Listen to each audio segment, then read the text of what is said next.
Chapter 28. She pointed to a piece of brocade and said, "This will do." That was a bolt of lotus green colored material. In general, most unmarried females would not choose this material. Because lotus green color was very particular, if a normal female wore this color, it would easily look too old-fashioned. If one did not have an air of nobility, wearing this color would not be able to suppress it and would be very ugly. Chen Rochio's eyes slightly flashed and she smiled. Why did little five pick such a dark color? Young ladies have to wear bright and bright, just like your two older sisters. This kind of dark color is too old-fashioned. Correct. Ren Wanyun also followed. Even though she was happy to see the first household's people make a fool of themselves, but this lotus green color was too out of line. If it was seen by outsiders, they would think that their Shen family's young ladies were all old-fashioned. Qing'er still wanted to show off her skills at the chrysanthemum banquet, so how could Shen Miao drag her down? Shen Yu and Shen Qing were laughing secretly. Shen Qing said, "I see that this lotus green color is also quite good." Fifth younger sister had never worn such a dark color before. It is also good to try it. I heard that this color is also very noble. If it was not that I have already picked the material, I would also want to try that lotus green color. Shen Yu said with a smile. Li Liang looked at the 2D daughters of the Shen family who had a sweet mouth and a sword in their hearts, and then looked at Shen Miao who had a calm expression and sighed in her heart. The D daughter of the first household of the Shen family, Shen Xayan, was stupid and ignorant, and everyone in the Ding capital knew that. But who knew that those two Tangjia who looked kind and gentle actually had such a vicious heart? They actually used a method to make Shen Miao look bad. She somewhat sympathized with Shen Miao. General Shen was outside protecting the country, but his own D daughter was schemed against by relatives in the residence. It was really somewhat pitiful. Thinking of this, she said tactfully, "This lotus green color is indeed somewhat too solemn. If it is a chrysanthemum banquet, one might as well choose some relaxing colors.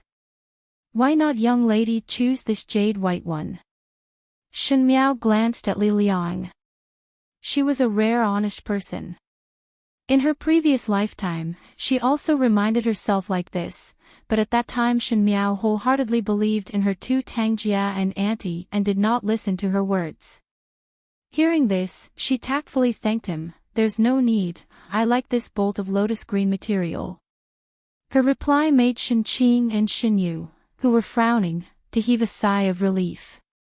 Shen Yu smiled. Fifth younger sister's eyesight is indeed good. As such, one will have to trouble Lady Li to tailor the clothes for us.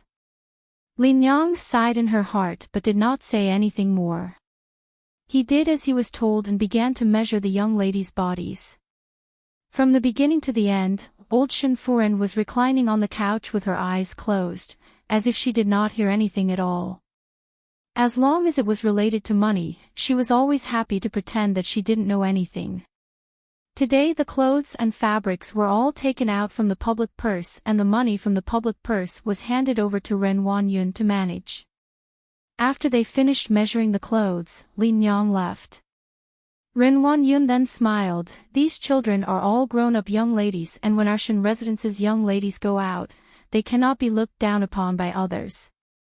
Therefore, I made some jewelry for the ladies, and they will be ready for use on the day of the chrysanthemum viewing banquet." As she spoke, she instructed Xiang Lan, who was behind her, to bring out a few boxes and gave one to Shen Qing and one to Shen Miao. Shen Miao's box was heavy. Ren Wanyun looked at her and her tone was exceptionally affectionate. "Second Shen saw that you were busy preparing for Guangwen Tang's academy examinations these days, so she made for you when she was shopping at the jewelry shops. It is all according to the best style and hope that you will like it."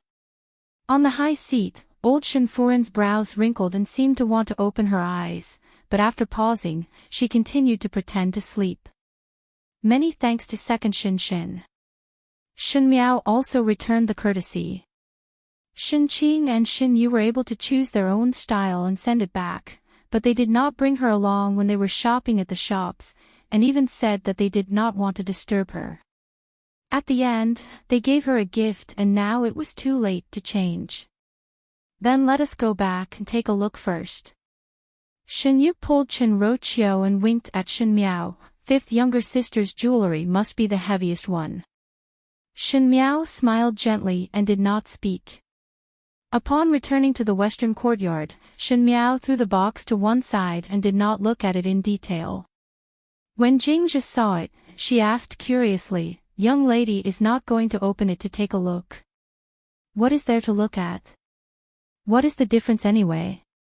Shen Miao answered without turning her head back.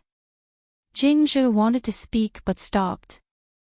Every time the jewelry that was obtained from the second and third household, her young lady would love it so much that she could not put it down. Unfortunately, even they, as servants, could see that the jewelry was somewhat of a nouveau riche. Shen Miao had been brought up by the second and third household to have an exaggerated temperament, and what she loved the most were these rather tacky gold and silver. Shen Miao thought about it and reached out to open the box. When it was opened, a bright golden light rushed out. Inside were bracelets and necklaces made of gold and silver, and there were even hairpins. The ruby that was inlaid on top was big, but the quality was very poor. Jingzhi could not help but reveal a trace of anger. Shen Miao almost laughed. These things, before she married, her jewelry were all like this. This kind of gold hairpins and silver necklaces, even the young ladies in the countryside would not wear them. Every time she wore bright-colored clothes and those glittering jewelry, she was just like a moving box. In front of the gentle and graceful Shen Yu and the generous and bright Shen Qing, she was really like a feet-washing maid. Now that these things fell in front of Shen Miao, she felt that it was really ridiculous. Jingzhi observed her young lady and was surprised to find that she did not reveal the same excited expression as before. Just as she was surprised, she saw Shen Miao closing the box and pushing it to Jingzhi, "Find a pawn shop to pawn it and buy a silver hairpin on the way back. It does not need to be too good, just an engraved one will do." "Young lady," Jingzhi said in surprise, "if one were to pawn it like this, if it was discovered by the people in the eastern courtyard, it would be inevitable that it would be used as a raft." Even though she was very happy that Shen Miao finally did not like these gold and silver like before, but this kind of action was still too bold. Since these jewelry cannot be worn anymore, what is the use of keeping it? It is better to pawn it for real gold and silver as it would be more convenient to do things on normal days. Shen Miao lightly answered. One must pay attention to practicality in everything. This was the logic that she understood when she was an empress. The Shen residents would give monthly silver according to the quota and every young lady would get 2 taels of silver a month. But how much did Shen Yu and Shen Qing get subsidized by their family? Shen Miao did not know, but there was one thing that was certain, she did not have that subsidy. She was clearly a young lady from the general's residence, but she was not as generous as her 2 older sisters. She used to think that it was because second Shen and third Shen were willing to subsidize their daughter, but what about now? The public's money was all controlled by Ren Wanyun, but Shen Gui and Shen Wan usually had to handle matters in court and her own salary was not enough, so how would there be spare money? It was Shen Xian who used his own life, blood and sweat to gallop on the battlefield, thus His Majesty rewarded him a lot. And these rewards, Shen Xian had never embezzled it and were all given to the public. To take their family's money but treat her like this, only old Foreign's family would be so shameless. She had to think of a way to split the family. Chapter 29.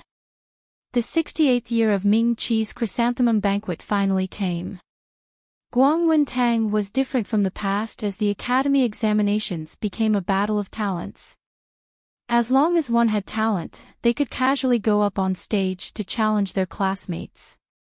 This would show the youthful vitality and also let others see that the students of Guangwentang had their own merits.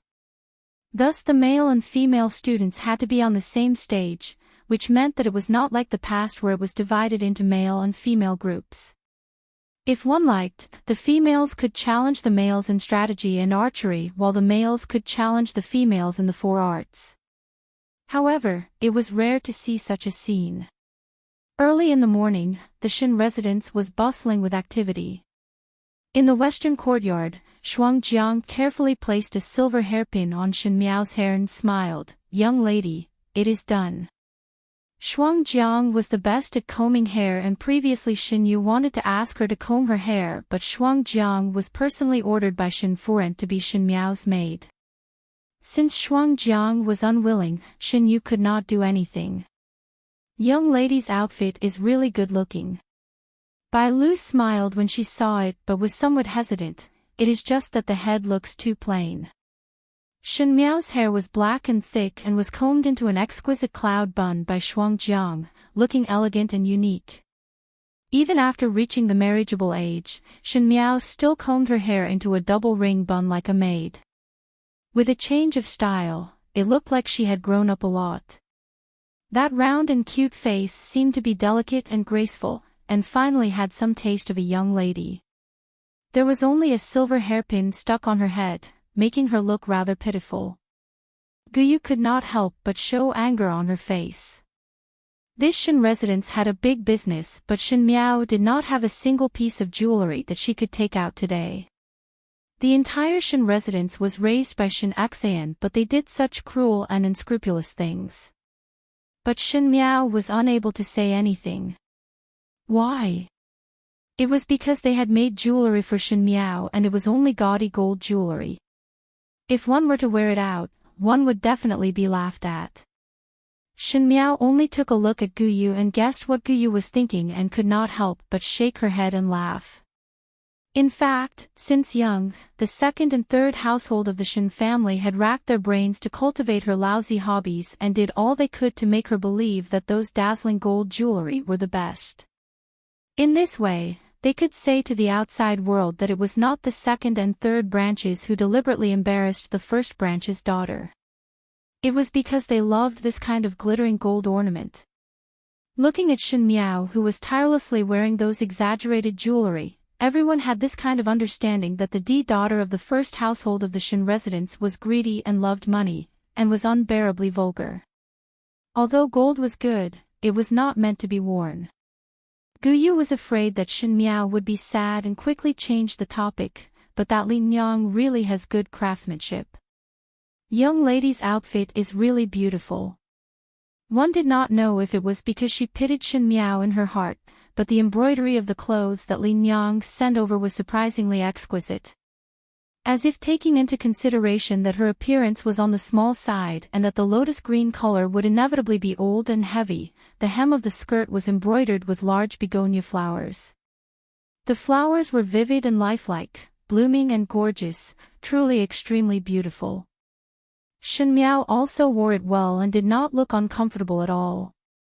Shuangjiang and Bai Lu looked at each other and saw the surprise in each other's eyes.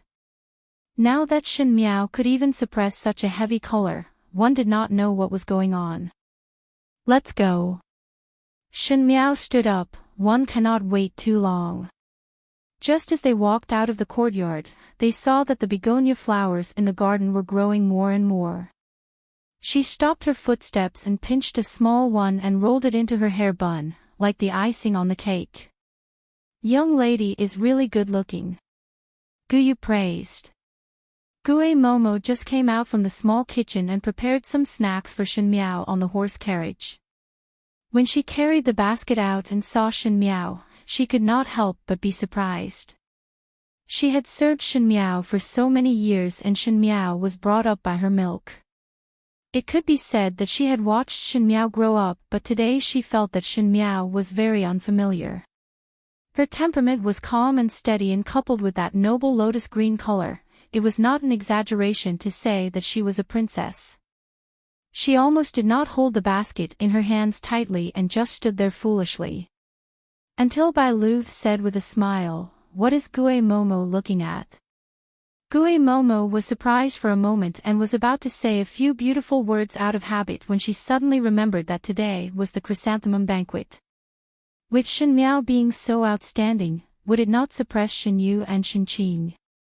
She swallowed the words of praise that were already at the tip of her tongue and turned her head with a worried expression. Miss, the color of this dress is really too heavy. Miss is so young, why do you need to wear such a color? It will only cover up your good complexion for no reason. Why not go back and take that peach-colored jacket embroidered with magpies? It looks pink and tender. Also this hairpin, this old servant remembered that second foreign had bestowed a lot of it. If this goes on, no one would say that the young ladies in the general residence are still so plain. Gu Yu's lips twitched. That peach-colored jacket embroidered with magpies was given by Ren Wanyun and the color was tacky. In addition to wearing gold and silver jewelry all over her face, she looked like a young lady from a rich family in the countryside. If she went to the chrysanthemum banquet today, Shen Miao would definitely be laughed at by everyone. Gue Momo clearly had ill intentions and just as she was about to reprimand Shen Miao, she heard Shen Miao speaking softly. Ming Qi is now prosperous and the people are at peace. The common people live and work in peace, but His Majesty advocates frugality. In the ways of the world, extravagance and waste is the lowest, so what is wrong with being a little plain? If others were to see it, they would only say that our general residence is honest and upright. It is a good thing and not bad. As for clothes, there is no need to care about it. Shen Miao's lips hooked up. Today things are admiring the flowers and people are competing with their talents. It has nothing to do with clothes. Her words were gentle and affectionate, yet they contained an unquestionable majesty. Gue Momo's mind was in a mess. She was not afraid of Shen Miao's anger, but when would Shen Miao be able to talk to her with so much logic? Shen Miao usually did not like to do homework and thus did not have a brain. Now with so much logic and so genteel, it made Gue Momo, who was a boorish person who had not studied before, did not know how to refute. Bai Lu could not help but laugh out loud and quickly kept quiet with a solemn expression.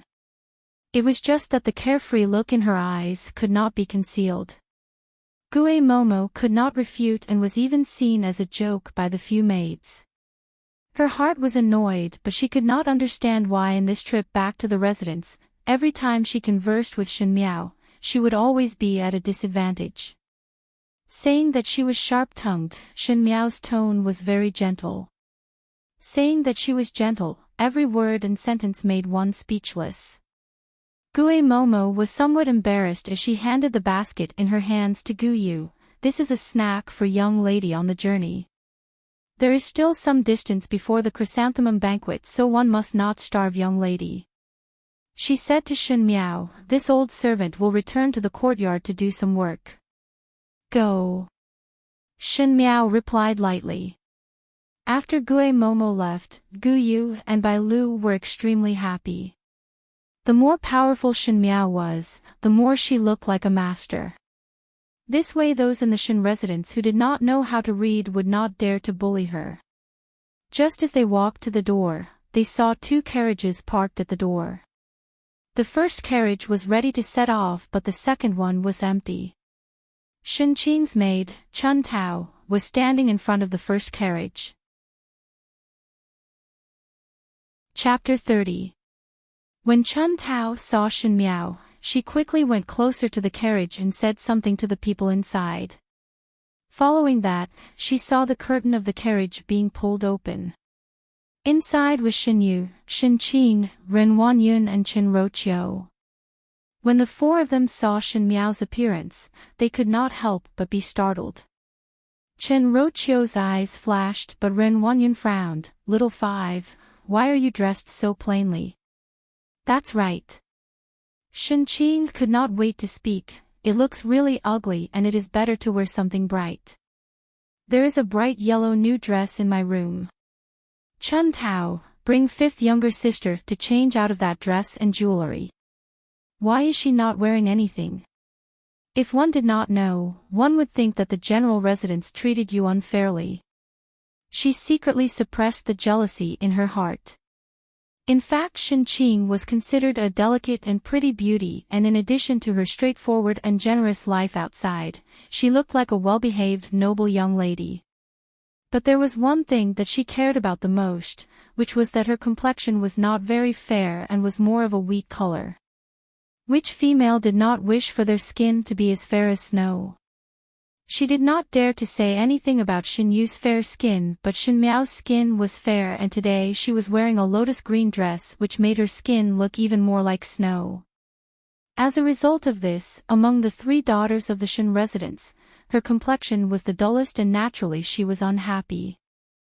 Yu carefully sized up Miao and saw that her hair was combed into a small and exquisite bun, and when matched with the lotus green dress, she looked very dignified. Today she did not wear those gold and silver jewelry, and even though it was plain, there was a natural and noble feeling. She smiled gently. 5th younger sister, not to mention the clothes, jewelry must be worn.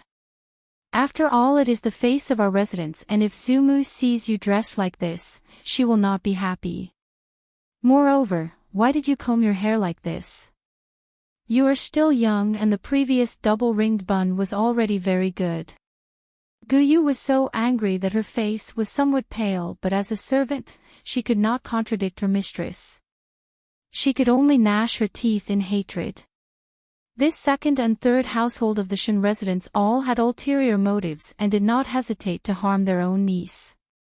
They could not wait for Shen Miao to dress up as rustic as possible. Shen Miao sneered in her heart. Shen Yu even brought out old Shen Furen and knew that she was most afraid of old Furen's prestige. As for combing her hair, Shen Yu was only 1 year older than her, so how could she be considered young? She combed her hair into a flying fairy bun, and her pink gauze dress was as light as a fairy. She wanted to be a peerless and talented woman, so why did she have to be a foil? After they finished, they saw that Shen Miao did not say a word and only smiled at them, not knowing what she was thinking. Finally, Qing felt a little uncomfortable under that gaze and scolded the maid standing beside the carriage. "Chun Tao, why are you still in a daze? Aren't you going to help 5th sister change her clothes?" "No need." Shen Miao interrupted her words and put on a sad expression. "There is a reason for dressing up like this today. I like the jewelry that 2nd aunt gave me very much. It's not that I didn't wear it on purpose." The few of them looked at each other and did not know what Shen Miao meant. Guyu and Jingzhou also looked at each other before looking at Shen Miao with some confusion. Father is now far away in the northwest, leading the soldiers in a bloody battle. The Xiongnu have not retreated and the soldiers are clad in cold iron clothes. I am in the capital but am wearing luxurious clothes and eating jade food, leisurely enjoying the flowers and reciting poems. It is really shameful." Shen Miao lowered her head slightly and her voice became softer. "Last night there was a bodhisattva who entered my dreams and wanted me to pray devoutly. Thus I made up my mind to wear plain clothes and light colors. Before Father's triumphant return, I will not wear bright clothes or wear jewelry." No one expected that Shen Miao would suddenly say such words. Normally she would not be able to speak clearly in her timid words, not to mention being so particular about her words. Shen Yu and Shen Qing were so shocked that they could not speak. Chen Roqiu stroked her forehead thoughtfully. It was Ren Wanyun who had an awkward expression on her face. Shen Miao's words meant that she was the only one who prayed devoutly for her father. Then what about the rest of the Shen family? But to let her Qing'er wear such plain clothes to the chrysanthemum banquet, she would definitely not do it. Ren Wanyun gritted her teeth and advised lovingly, "Even so, you are also a young female. Why the need to have such heavy thoughts? Just relax properly at the chrysanthemum banquet." Shen Miao suddenly bowed to Ren Wanyun, begging second Shen to fulfill Shen Miao's filial piety. They were standing at the entrance of the Shen residence and there were many passers-by. With Shen Miao's bow, the commoners could not help but cast curious glances over. Ren Wanyun could make Shen Miao wear bright clothes to maintain the Shen residence's face, but how could Ren Wanyun not fulfill Shen Miao's filial piety? Her own eldest brother was fighting a war in the northwest region, and it was fine if she did not pray, but to not fulfill his daughter's filial piety, what kind of intentions did she have? Ren Wanyun's face suddenly turned green. She did not expect that Shen Miao would actually answer like this, and what made one feel suffocated was that she could not refuse. Ren Wanyun quickly let Chen Tao help Shen Miao up and said, "This child, how can second Shen not fulfill your filial piety? It is hard for you to have such thoughts at such a young age." "Never mind, be plain then." Shen Qing was still somewhat unconvinced, but it was not good to refute her mother's opinion. Shen Yu and her daughter seemed to have seen something, and when they looked at Shen Miao again, their gaze was different. "But..." Ren Wanyun smiled, "This carriage of ours is no longer able to fit, so let the housekeeper prepare another carriage specially for little Five. It is also spacious to sit in. Little Five will follow us in the second carriage and will enter together later." Every year during the chrysanthemum banquet, Shen Miao would always sit in the same carriage with this mother and daughter pair. It was just one more person, how could they not be able to squeeze in? Today's attitude was just deliberate. Ren Wanyun also had her own considerations. Shen Qing had reached the age to look for a family, but Shen Xian's official position was higher than Shen Gui's, so if there was a high status, perhaps he would first consider Shen Miao. Shen Miao's character was stupid, and as long as there was no one to lead her, one feared that she would make a lot of jokes. Only in this way could Shen Qing's generosity and propriety be shown. Thus she specially prepared 2 carriages. Chen Roqiu and her daughter had the same idea as her and naturally would not refuse.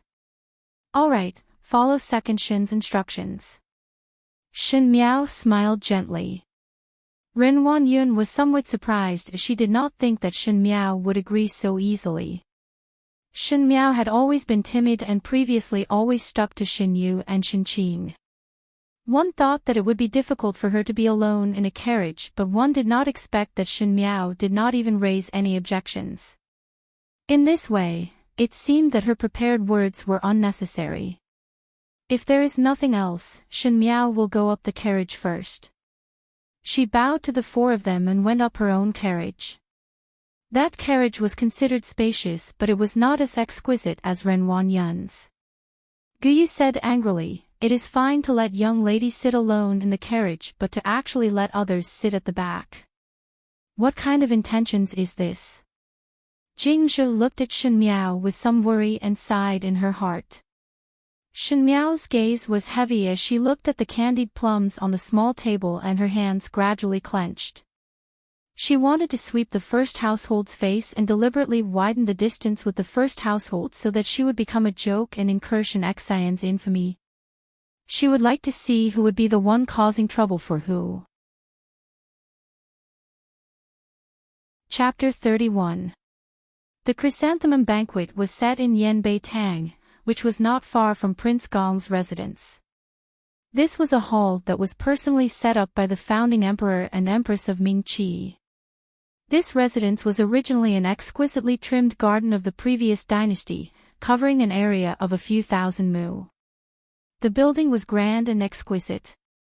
If it was not that it was too far from the city, the emperor and empress wanted to transform it into a corner of the palace. Even though it was far, it was a good place to enjoy the scenery. Especially in the October of every year, various chrysanthemum flowers would bloom. Because there were professionals who were in charge of planting the precious chrysanthemum seeds, once it bloomed, it would be like being in a fairyland. And to do the examination here, it was considered very elegant. It would take about 2 hours to drive the horse carriage from Yanbei Tang in the Shen residence, thus there would be some snacks and food on the carriage, so that one would not be hungry. Guyu opened the basket that Gue Momo gave her and asked Shen Miao, "Why not young lady eat something? The journey is long and one would only have strength after eating." Shen Miao looked at the things in the basket. Ice goat cheese, green onion rolls, spicy and oily leg. At first glance, it made one's mouth twitch. The colors were bright and the smell was fragrant. Unfortunately, the taste of these things were too strong, like the ice goat cheese and the spicy and oily leg. It was easy to stain one's clothes. Gue Momo had really meticulously prepared these foods. The fights between the females in the inner courtyard were mostly done in the open and in the dark, but when Shen Miao was in the inner palace of Ming Qi, what she faced was the fight for favor between the concubines, thus the level would be higher. These little tricks could not be put on the table. She shook her head and let Guyu cover the box before asking Jingzhe, "No need. Jingzhe has it here." Jingzhe carefully took out a small cloth bag from behind. That cloth bag was filled with small and exquisite pastries. Shen Miao did not trust the kitchen of the Shen residence, so she let Jingzhe bribe the steward in charge of purchasing and entrusted her to bring some pastries from outside. That steward only thought that Jingzhe was gluttonous and did not do anything, but was somewhat surprised that a maid like Jingzhe would actually be willing to buy Guang Fu Zhai's pastries. Guang Fu Zhai was one of the best pastry shop in the Ding capital, and even the concubines in the palace loved to eat it. In Shen Miao's previous life, she was not interested in Guang Fu Zhai's dim sum, but Wan Yu liked it so much that she would feel unhappy if she did not eat it for a day. At this moment the pastry was only the size of Shen Miao's finger and was made into the shape of a flower. It was pitiful and cute, so Shen Miao gave some to Guyu and Jingzhe to eat. The two maids first did not dare, but after seeing Shen Miao's insistence, they could not decline and carefully took it over. After eating a mouthful, they were pleasantly surprised. "Young lady, this pastry is really delicious." Shen Miao smiled faintly. In fact, no matter how delicious the snacks were, how delicious could they be? It was just that they were made adorably and exquisitely, and females would always like good-looking things. When Wan Yu first got married, she even spent a lot of money to buy a pastry chef from Guang Fu Zhai, only hoping that in the bitter cold land of the Xiongnu, Wan Yu could still eat the pastries that she liked. Who knew? Who knew that halfway through, Wan Yu would perish and she did not even see her corpse? Shen Miao closed her eyes. Wan Yu's marriage was instigated by Mei Furan, and Chen Roqiu's family colluded, but the one who gave the order was Fu Xiuyi. In this lifetime, not a single one of these people should think of escaping. She wanted these people who caused Wan Yu's death to be returned 1,000 times and 100 times. Guyu was eating the snacks with relish when she raised her head to see Shen Miao's cold gaze, as if she was a noble Furan in a high position. In a moment, Guyu seemed to see Shen Xian's shadow. Shen Xian was a person who had killed and seen blood on the battlefield, and when he was angry, there was fierceness in his bones. At this moment, Shen Miao's eyes were exactly the same as Shen Xian's. She almost choked on the snack and swallowed it down before carefully asking, "Is young lady uncomfortable anywhere?" "Nothing." Shen Miao's eyes hung down, just thinking about some things. In today's chrysanthemum banquet and academy examinations, Fu Xiuyi would also be present. Not only Fu Xiuyi, there were also a few of Fu Xiuyi's brothers. Now that there were 9 princes, each with their own merits, naturally they would be divided into camps. And Fu Xiuyi's performance was the most harmless, as he was on good terms with the Crown Prince's faction. Who knew that in the end, the Crown Prince would be abolished and Fu Xiuyi would be the Crown Prince? She did not intend to help the Crown Prince. These people in the imperial family of Ming Qi were the most ruthless. They saw these aristocratic families who helped their ancestors to fight for the country as if they were looking at an old dog. It was obviously these hounds who helped them to hunt the rabbits, and now that the rabbits were in their pockets, they were worried that the dogs would bite them to death. Thus they squeezed out the last drop of blood from the dogs and then killed them to cook them. The world was not benevolent and the Crown Prince was not righteous, so why should everyone be loyal? Why not watch the dogs bite each other? Shen Miao's lips slightly hooked up.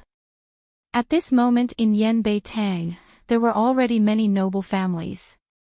Even though today's academy examinations did not differentiate between males and females, the banquet was still divided into male and female seats. At the male seats, the youths and their fathers were busy getting to know each other, as it was natural for the noble families to build relationships and support each other. Moreover, these youths would one day take over their fathers to carry the entire family, so it was good to make more friends. The females were not as frequent as the males, and the matrons would often gather together to chat, thus the young ladies had fixed good friends. 3 to 5 of them who were familiar with each other gathered together to chat. They were both nervous and looking forward to today's chrysanthemum banquet. Occasionally they would look up at the youths that they admired. Pelon fiddled with the fresh flowers on the small table and said, "Do you all have confidence in today's academy examinations?" "I do not." The female beside her smiled. "There are so many people, and if one's aptitude is average, one would be afraid. One only hoped that I would not be picked and that no one would pick me to go up on stage. I do not seek to stand out and just do not make a fool of myself." Pelon pursed her lips. "At least one must try. One must know that His Highness Prince Ding will also be here today, and moreover the young master of the Leaf family that you admire is also here. The young master of the Leaf family has such outstanding words and would definitely go up on stage. Do not you want to seize this opportunity to perform well?" That young female pushed Pelon and her face revealed some shyness. "Nonsense." Jiang Shaoxian laughed when she heard that. "That is right. By the way, you must not be afraid. If one wants to talk about making a fool of oneself, there is still number 5 of the Shin family. No matter what, you are better than her." "Correct." Pelon also laughed like a flower. Every year in the academy examinations, 5th Shin would be in charge of amusing others. It is hard for her to have the face to come every year. Thinking that this year she would be here to perform her work, I want to laugh. One do not know what kind of clothes she would wear. Would it be like last year's horrifying bright red with a purplish red hairpin? A few young females started giggling. Enough. It was Feng and Ning who suddenly opened her mouth. "Is it very funny?" Pelon was surprised for a moment before saying, "Feng and Ning, you seem to be very strange recently. Why? Have you befriended that fool?" Feng and Ning's face turned angry, and just as she was about to speak, she heard someone speaking from the other side. "Ai, the Shin family's foreign is here." Chapter 32. Pelan's mother, Furen, had a good relationship with Ren Wanyun, and Master and Shin Gui took care of each other in the official circles. Occasionally Ren Wanyun would bring Shin Qing to the Yi residence as a guest, and Pelan had the best relationship with Shin Qing and was also good with Shin Yu. The matrons present and the male side of the banquet all looked over. Shin Gui and Shin Wan had been busy with political affairs recently and could not come. But the reason why everyone looked over was not because of Shin Gui and Shin Wan. In any case, the formidable great general Shin Xan had high prestige in the court, and when the late emperor was alive, the Shin family had a lot of privileges and was worthy of the title of the Son of Heaven. Whoever had the military power would have the right to speak. Thus, even if Shin Xan was not in the capital all year round, when the Shin family was mentioned, everyone could not help but respect them. Shin Gui and Shin Wan's smooth sailing in the court was also because of their eldest brother's influence. When the males looked at the Shin family, it was because they valued the power of the military, but when the females looked at the Shin family, it was like watching a joke. It was still all right for the Furens as they were older, and even if their hearts were filled with contempt, they would still say a few perfunctory words, but it was different for the young females. Perhaps everyone had a jealous heart. Shin Xan only had one daughter, and as Shin Miao's daughter, her identity was naturally different. It could be said that she was even comparable to a princess. And this genuine daughter of a noble family was an out-and-out fool. Stupid and ignorant, timid and cowardly. She loved Prince Ding, Fu Xiu-yi, and made a lot of jokes. Unfortunately, the falling flowers have a yearning, but the heartless brook is heartless and everyone in the court knew about it. Not to mention that in front of her two outstanding cousins, she looked more like a country girl. One do not know what kind of good show would there be today. With His Highness Prince Ding present, Shen Miao would definitely dress up meticulously. Yi Pei Lan covered her mouth as she laughed. Do you not feel that it would be funnier during the academy examinations? With Shen Miao's brainless character, one feared that she would take the initiative to go up on stage. At that time, that would be wonderful. Jiang Shaoxian also laughed. Bai Wei sighed and pretended to shake her head. One do not know what sin General Shen committed in his previous life to have such a daughter. Just as they were speaking, they saw a maid from Yan Beitang leading a group of people in. The one walking at the front was Ren Wanyun and Chen Roqiu. Ren Wanyun was wearing a golden embroidered long robe. She was already plump and with her hair combed into a bun, it made her look even more noble and dignified, having the air of a matriarch of a household. Chen Roqiu was different. Even though Shen Yu was 16, she was still like a young married woman and wore a light green smoky skirt. With one look, one could tell that she was a gentle female from a scholarly family. Behind them were Shen Yu and Shen Qing. Shen Yu was wearing a light pink dress with a long skirt and her long hair was tied up into a flying immortal bun with pink pearls. The pearls were of excellent quality and exuded a faint luster, attracting one's gaze. Shen Qing, who was standing beside her, was wearing a peach-colored rui cloud mist dress with scattered flowers. It was also a dazzling color. Her hair was combed into a 100-flower bun, making her look energetic and bright. The jade bracelet on her wrist was bright and translucent. Both of them were young. One was gentle and beautiful while the other was generous. The clothes they wore showed that they were of high value and they were not bad. As the saying goes, a person depends on the clothes. There were many youths who cast their gazes over. At the male side of the banquet, Adarin could not help but praise, the daughters of the Shen family have good looks. There is still one more. Kai Lin saw the Shen Yu that he admired and his heart was happy. When he heard that, he could not help but ridicule, the Shen family also has a daughter of General Shen. That is the one with good looks. That Darren did not seem to care much about the rumors outside and did not know about Shen Miao's comments. When he heard Kai Lin's words, he thought that it was true and said, General Shen's daughter would definitely not be bad. Chapter 33. Oh. Kai Lin could not help but laugh and casually pointed to Shen Yu's entourage, that is not. He did not finish his words but swallowed it back down.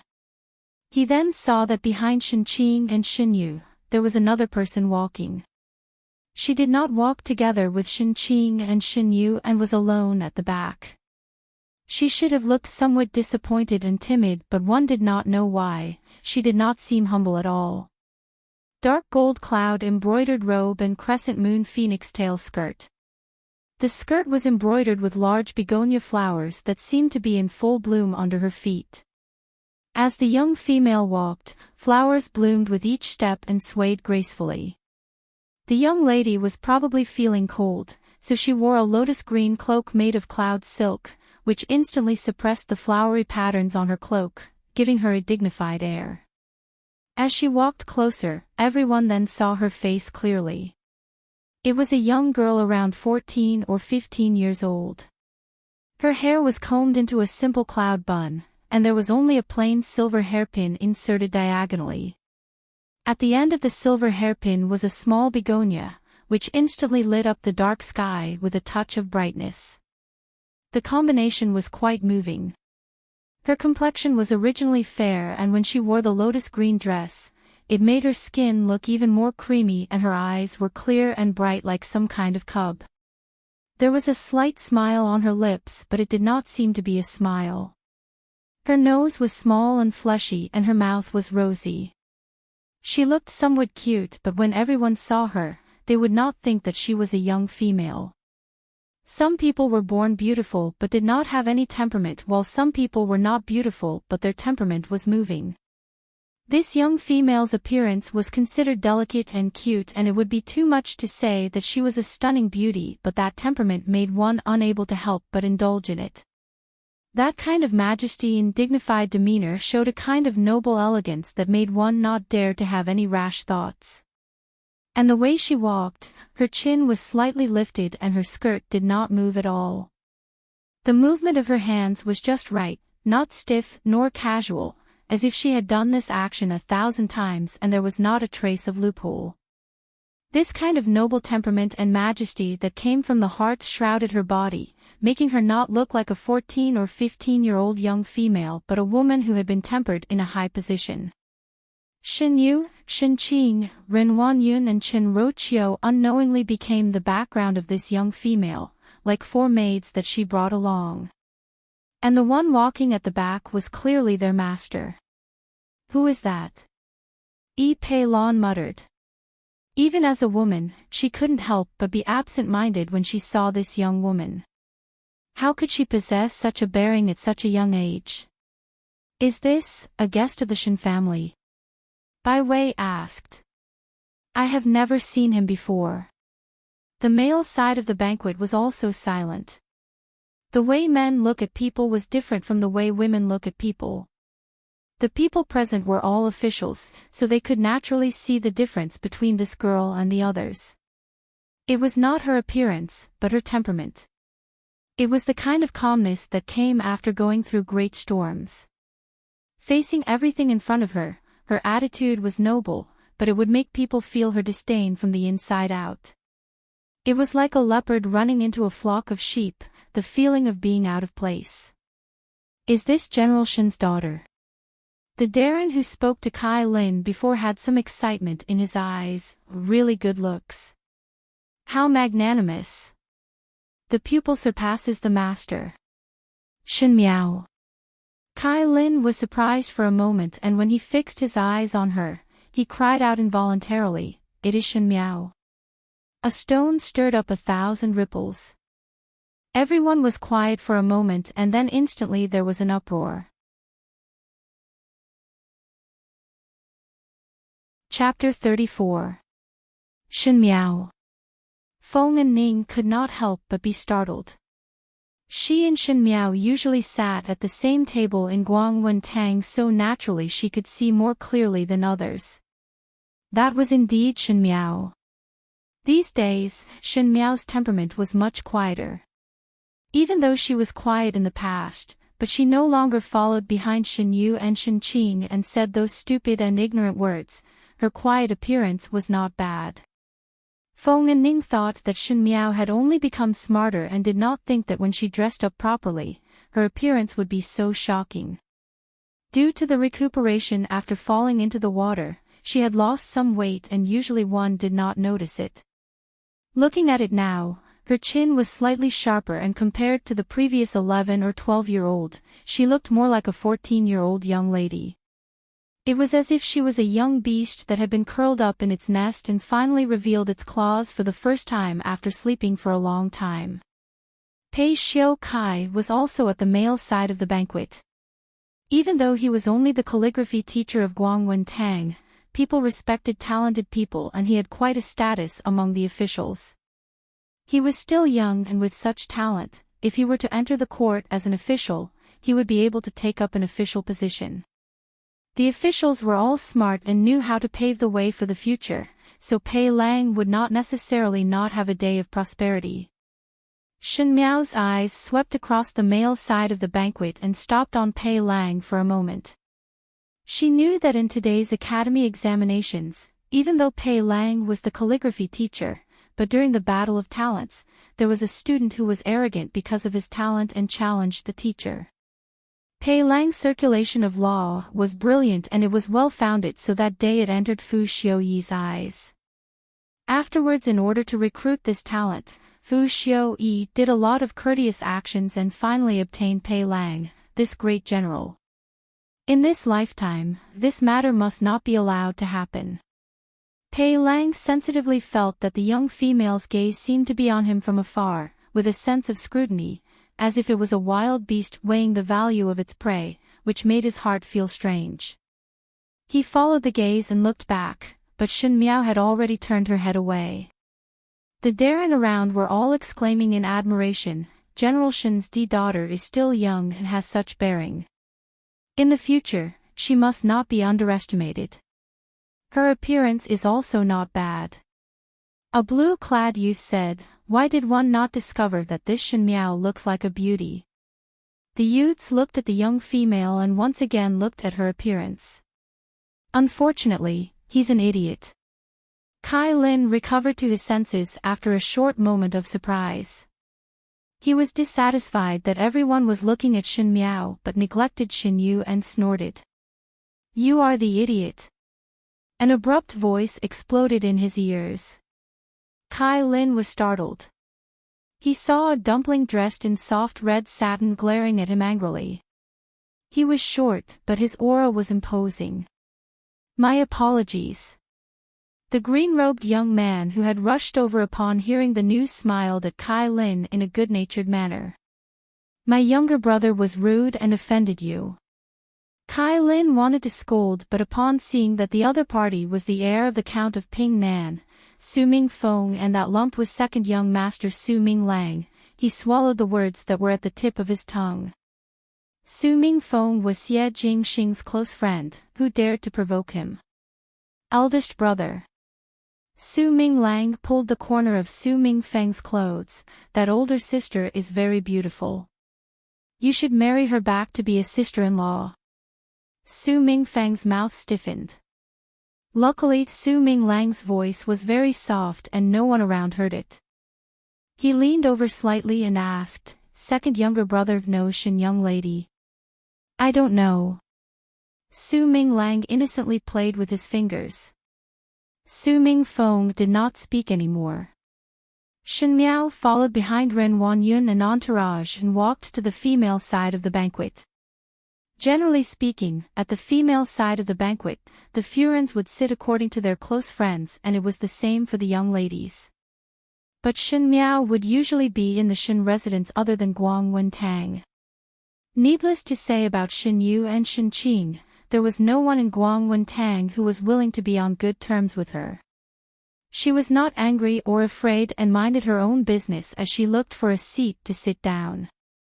She was not afraid of the isolation of these young ladies. On the contrary, she enjoyed this kind of quiet feeling. When those young ladies saw that Shen Miao was dressed differently today, they were somewhat jealous and wanted to see her make a fool of herself, so they deliberately ignored her. However, they saw that Shen Miao was sitting alone and did not look miserable. On the table, there were chessboards and leaf cards that were prepared so that the young ladies would not be bored. She thought about it and took out the chess pieces from the chess basket and started to play by herself. She was not proficient in the four arts.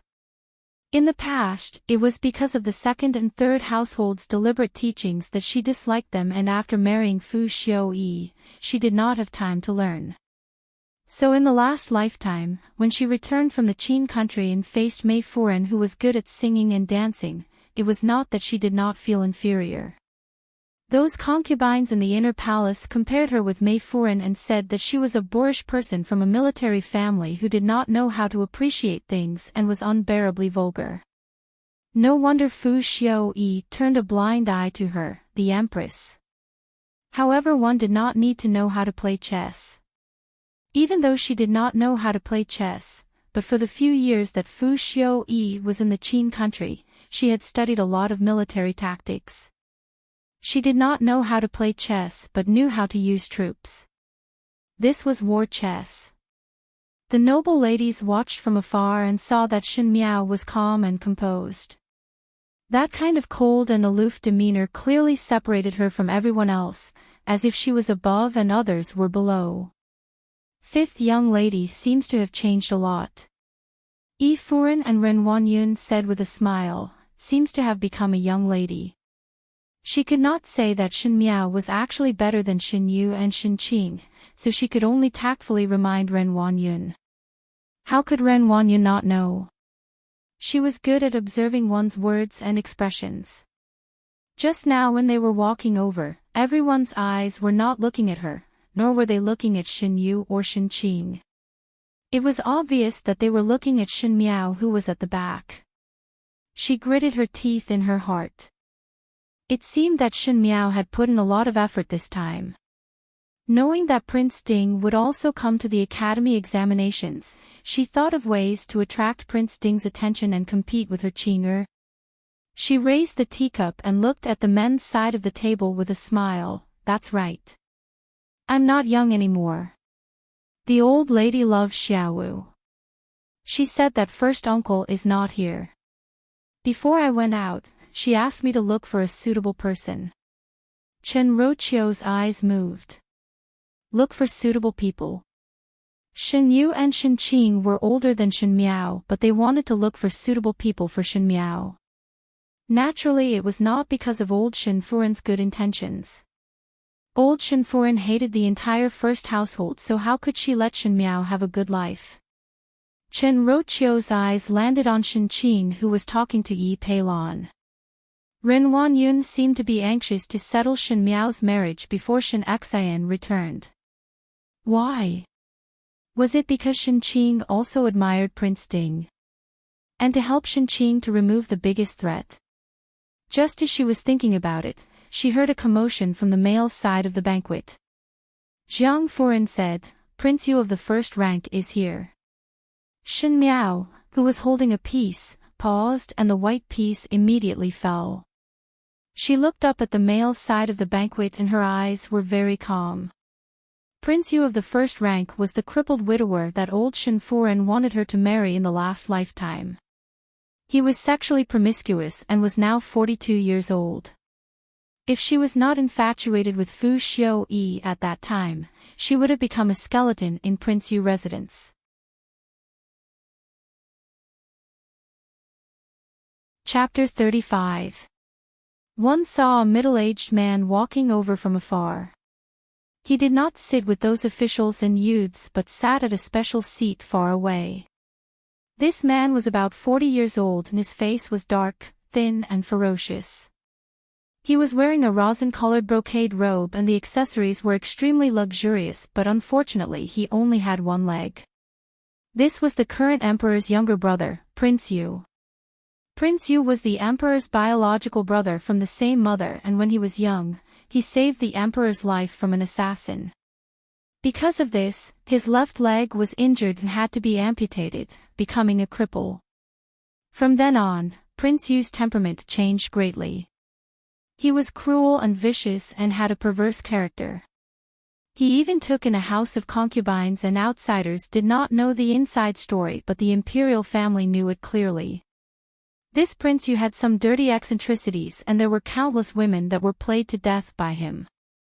Yuang Fei had already died 7 years ago and this was very strange, but the Emperor and Empress Dowager were protecting Prince Yu, so the Wang Fei's family could only swallow this bitterness. Recently there was a sudden news from Prince Yu residence that Prince Yu had the intention to take in a concubine. For a moment, everyone in the Ding capital was guessing endlessly.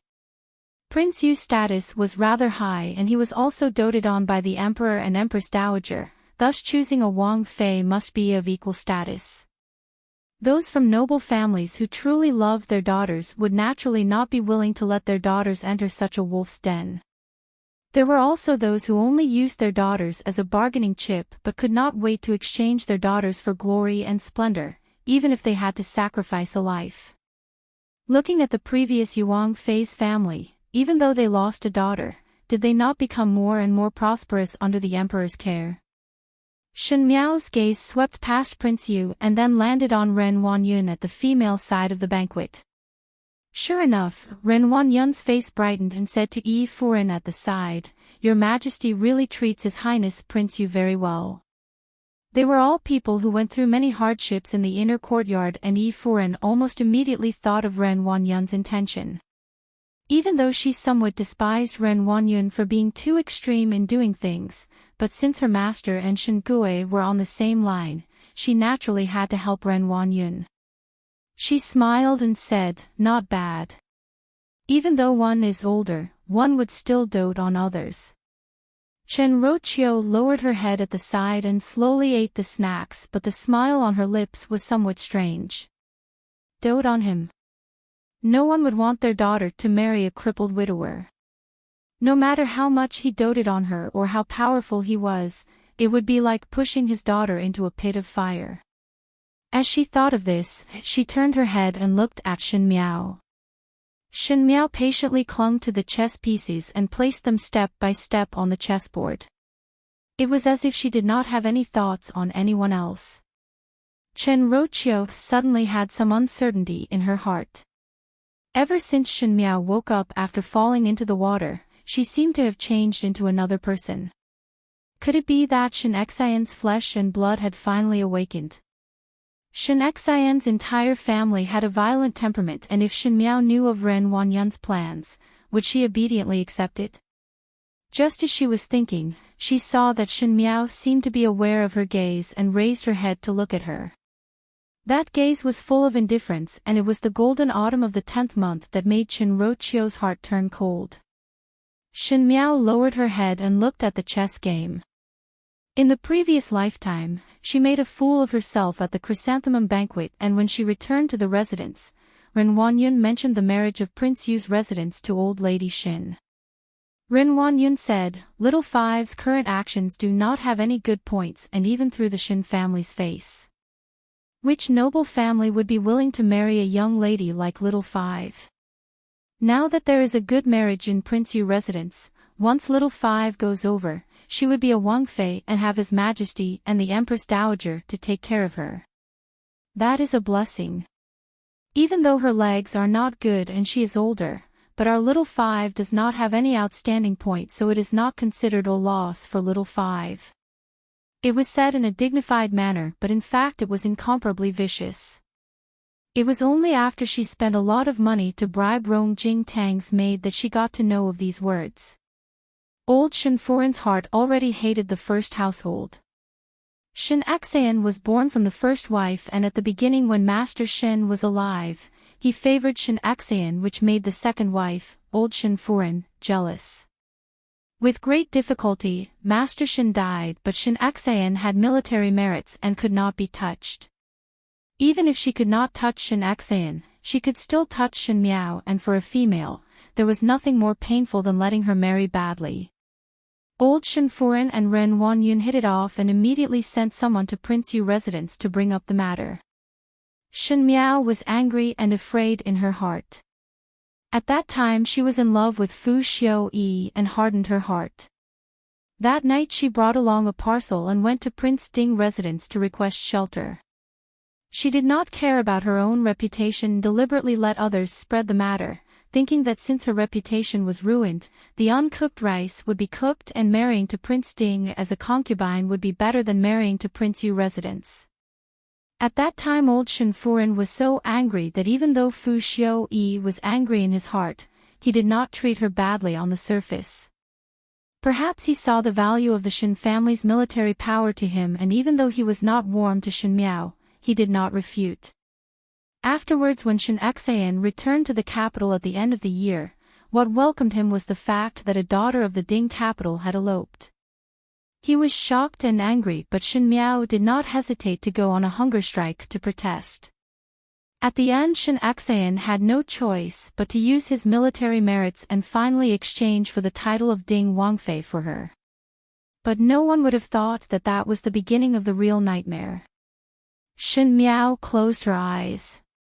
All the mistakes in her past life seemed to start from today, and today was destined to be the turning point of her life. Those who owed her, now all start to prepare to repay the debt. "Hey, what is there to play alone?" A voice suddenly rang beside her ear. Feng and Ning did not know when she walked in front of her, and there was some awkwardness on her face as she sat opposite her. "Why not play a game of chess with me?" "But do you know how to play chess?" Feng and Ning lowered her head to look at the chessboard. It was originally an unintentional casual remark, but with one look, there was some interest. After looking carefully for a while, she was unable to see any reason, so she asked, "What kind of game is this? I have never seen it before." "This is not playing chess." Shen Miao smiled, "This is fighting a war." "What? One cannot see it now." Shen Miao said lightly, "This kind of chess, one can only see it at the end when the pieces are swallowed. It was like a net, firmly and tightly covering, one would not be able to escape." Feng and Ning shivered. "What are you talking about? It is so creepy." She looked at the male side of the banquet and suddenly her eyes brightened as she looked at Shen Miao mischievously. "Look, His Highness Prince Ding has arrived." At the male side of the banquet, Prince Ding, Fu Xiu-yi, was wearing a blue robe embroidered with golden pine trees, green boots and jade crown, looking very impressive. He was born handsome and his bearing was rather cold, but his actions were amiable and did not seem to have the arrogance of a high and mighty prince. Along the way, it would cause the female side of the banquet to exclaim. Shen Miao lowered her head and clenched her fists into her palms. 10 years of companionship and wholeheartedly support, in exchange for a white silk and a blood debt for the entire family. Even a pair of children had lost their lives because of this. This person looked kind on the outside, but his heart was vicious. He looked fair on the outside, but in reality, he was ruthless. In the previous lifetime, this person granted her an intact corpse. In this lifetime, she wanted this person to die without an intact corpse. Fu Xiu-yi, Ben Gong is back.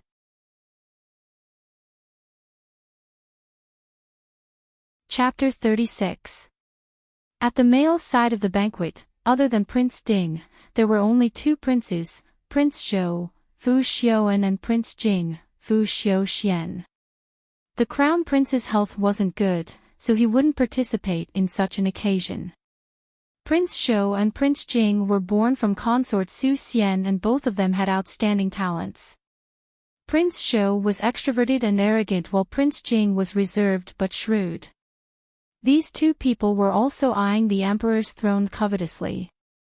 Everyone knew that the crown prince's health was weak and there would be a day when the emperor would appoint a crown prince instead. Consort Su Xian was already deeply favored by the emperor and in contrast, Prince Ding's mother, Consort Dong Shu was much more low-key. If it was not that Prince Ding was considered outstanding, one feared that the position of the 4 consorts would not be stable. In the last lifetime, Prince Zhou and Prince Jing were involved in the fight for the throne but relaxed their vigilance towards Prince Ding. Firstly, Fu Xiu-yi and the crown prince had a good relationship and was always with the crown prince. He even personally searched for precious medicinal herbs for the crown prince, thus the Empress was very satisfied with Fu Xiu-yi. Thus the rest of the people felt that Prince Ding was just a follower of the crown prince. Secondly, Fu Xiu-yi was usually aloof and disdained to participate in the matters of the court. In addition, Consort Dong Shu had a cautious temperament and spent all day chanting Buddhist scriptures, and without the support of a strong maiden family, one expected that Prince Ding would not be able to stir up any waves. But in fact, the one who finally sat on the dragon throne was Fu Xiu-yi, who they thought would not be able to stir up any waves. Shen Miao picked up the leaf card and played with it. Just like this leaf card, Fu Xiuyi's cards were very bad from the moment he was born. Everyone thought that he would be eliminated from the start, but they did not know that he had never thought of using the cards in his hands. His cards were in the hands of others, and what he had to do was to snatch them. "Why aren't you reacting?" Seeing that she was silent and there was no love for Fu Xiu-yi in her eyes, Feng and Ning felt somewhat strange. "Don't you like him?" Shen Miao raised her head and looked at her. Feng and Ning was shocked. That sharp gaze made her heart turn cold and she almost could not resist the urge to kneel down. She did not know where her feelings came from, but she instinctively knew that her words had made Shen Miao unhappy. She paused and said, "Actually, I don't really like him." How can there be such a perfect person in this world? It doesn't seem real. This time, Shen Miao looked at Feng and Ning seriously. She didn't expect that this arrogant and willful young miss of a big family could see through this. There were many people who were infatuated with Fu Xiuyi's appearance. As long as Fu Xiuyi was willing, all the young girls would fall for him. What? There's actually a maverick. She slowly said, looks like you have someone in your heart. What nonsense are you talking about? Feng and Ning's small face suddenly flushed red. Do not falsely accuse a good person. Shen Miao did not speak to her anymore as she did not have the mood to inquire about a young lady's thoughts. She naturally had her own matters to attend to. The invitations for the chrysanthemum banquet were almost all received, and everyone should have arrived. Under the chrysanthemum field of Yanbei Hall, a huge platform was set up. This kind of stage dressing did not make people feel that it was vulgar. This was because the late emperor had once offered sacrifices to the heavens here. It was a high platform that was tainted with the aura of a true dragon. There were chess pieces stuck on both sides and there were soldiers dressed in ceremonial attire with a red scarf on their head beating the drums loudly. The drums rumbled through the sky and the musicians played the zither. It was a song of a virtuous scholar, implying that the imperial family was thirsty for talents. Today's academy examination was to select the virtuous talents from Ming Qi's country and to select the true talents of the country. The music and drums entered the ears with a unique excitement and magnificence that made one involuntarily surge. Most of the people present were youths and it was the time when they were filled with hot blood. They almost followed the music and could not wait to show all of their talents in front of everyone to have a good future in Ming Qi and to leave a thick stroke in the history of the Ming Qi's imperial family. Even if they were females, they could not help but reveal an excited expression. Even though they could not enter the court and become officials like males, their fathers and older brothers were the pillars of the country. Their own family was indomitable and under the glory. They were also bathed in the imperial family's favor and their hearts were filled with gratitude. While the entire audience was shrouded in the excitement of the imperial benevolence, there was only one person whose eyes were cold and did not have a trace of emotion. Shen Miao's gaze landed on the person who was playing the zither in the center. The Ming Qi imperial family loved to be like this, to evoke the youth's heart to serve the country and use them to work for the decadent imperial family. However, at the end, once the country was stabilized, these men who shed their blood for the country would rarely have a good ending. When the cunning rabbit dies, the hound is cooked. Every time a new emperor took office, the old people would be eradicated. Especially those officials who had experienced the dark fight for the throne and had seen the imperial family's dirty deals and bloodshed. How would the imperial family feel assured to let them rise up step by step? These stirring music would only become a funeral song in the future. And these youths who were immersed in the heart to serve the country would only die under the treacherous infighting of the imperial family in the future and become innocent victims. She could not save the people of the world but could save her own people. Shen Miao gently raised her hand and the corner of her right sleeve brushed past the edge of the table and that bowl of clear tea was swept onto the floor. With a pop sound, a clear and crisp sound rang in the venue. It should not be heard but compared to the rhythmic music, it was as if one of the silk threads was pulled up and messed up the other threads. With a panged sound, the rhythm of the music was disrupted. Like waking up from a dream, Feng and Ning suddenly recovered to her senses and saw Shen Miao picking up the teacup on the floor and smiled gently. Apologies, my hand slipped. That musician who was playing the intense rhythm on the stage and plucking the zither felt his brain explode and almost fainted from the pain. This kind of music was learned by Ming Qi from an imported Westerner and most likely had the intention of bewitching. It was able to stir up the emotions in one's heart and this song was a war song. It was able to greatly amplify the fighting spirit and loyalty in one's heart. If the song was finished, some of the loyalty would turn into blind loyalty. The horror of this music was only seen after Shen Miao became the Empress. The imperial family of Ming Qi used this kind of music to confuse the younger generation and let these younger generation shed their blood for them. At the beginning, when the Xiongnu invaded, the imperial family led a large number of the imperial army guard the capital, and when they recruited new soldiers to the borders, they let these musicians play the drums on the stage. A large wave of youths joined the army without looking back, and some of them were not even of marriageable age. After being interrupted by Shen Miao, those musicians became weaker and weaker, and the final sound of the zither was no longer as impassioned as before. It was just an ordinary playing. And those bewitched hot-blooded feelings gradually dissipated and everything returned to its tranquility. But Shen Miao's actions had attracted some people's attention. At the male side of the banquet, Fu Xiaoyi and Pei Lang looked over at the same time.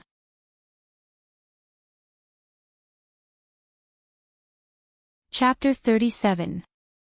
Fu Xiaoyi was a member of the imperial family and naturally knew of the imperial family's means. The crisp sound of the teacup falling to the ground seemed to be inadvertent, but it had already disrupted the rhythm of the musicians on the stage, and those bewitching tones could not continue. He naturally wanted to see who the culprit was. Fu Xiaoyi himself had a cautious and suspicious character, so he did not think that the other party did it unintentionally. The purple-clad young female was holding her chin and talking to the person beside her. Her expression was cold and distant, but there was an indescribable bearing that clearly separated her from the people around her. Who is ninth younger brother looking at? Prince Shou. Fu Xiao followed Fu Xiaoyi's gaze and revealed a knowing smile. Speaking of the few of us brothers, only ninth younger brother has not married. Did imperial father not mention many times about ninth younger brother's consort selection? That young lady looks like a young lady from which residence? She looks not bad. One do not know whose relative she is. Is there anyone who knows her? It is the fifth young lady from the formidable great general residence of this one student. Pei Lang was standing not far away and answered when he heard it. The fifth young lady from the formidable great general residence? Prince Jing. Fu Xiaoan's memory was not bad.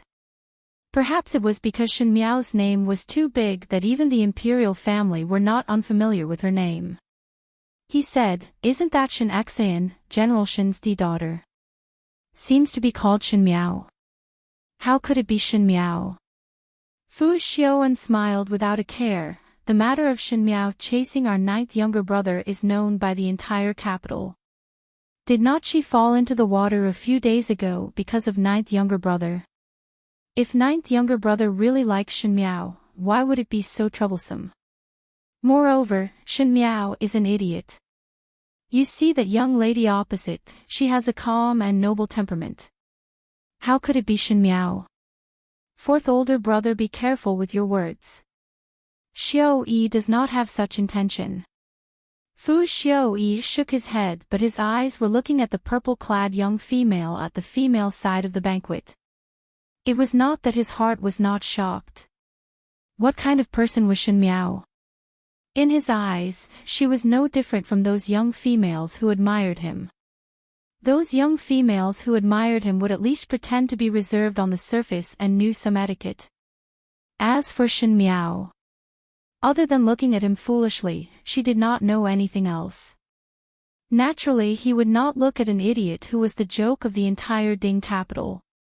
If it was not for Shen Exayan's face, he would definitely clearly show his disgust. In his memory, Shen Miao always loved to wear bright red and green clothes and loved gold accessories. She would ferociously smear rouge and powder on her face, just like a clown on a stage, and it was even a stage in the countryside. And the purple-clothed young lady in front of him had creamy skin, graceful eyebrows, and an air of nobility that clearly distinguished her from the surrounding women. How could it be Shen Miao? He was not the only one who was confused. Pei Lang was also confused. As Shen Miao's teacher for 2 years, Pei Lang undoubtedly understood Shen Miao more than Fu Xiaoyi. If one's appearance could be changed and clothes could be adjusted, the temperament of one's body would be different. Pei Lang was a scholar, and a scholar valued one's temperament more than others. Shen Miao seemed to have changed into another person overnight, so how could there be such a thing? He didn't think about the teacup just now. Although he also felt that there was something wrong with the music, in his heart, how could a little girl hear the problem in it? Moreover, Shen Miao was never an expert in zither skills. Everyone had their own thoughts, but the musician on stage had already finished. The academy examinations were about to begin. This year's academy examinations was different from the previous years. There was no differentiation between male and female, only civil and military.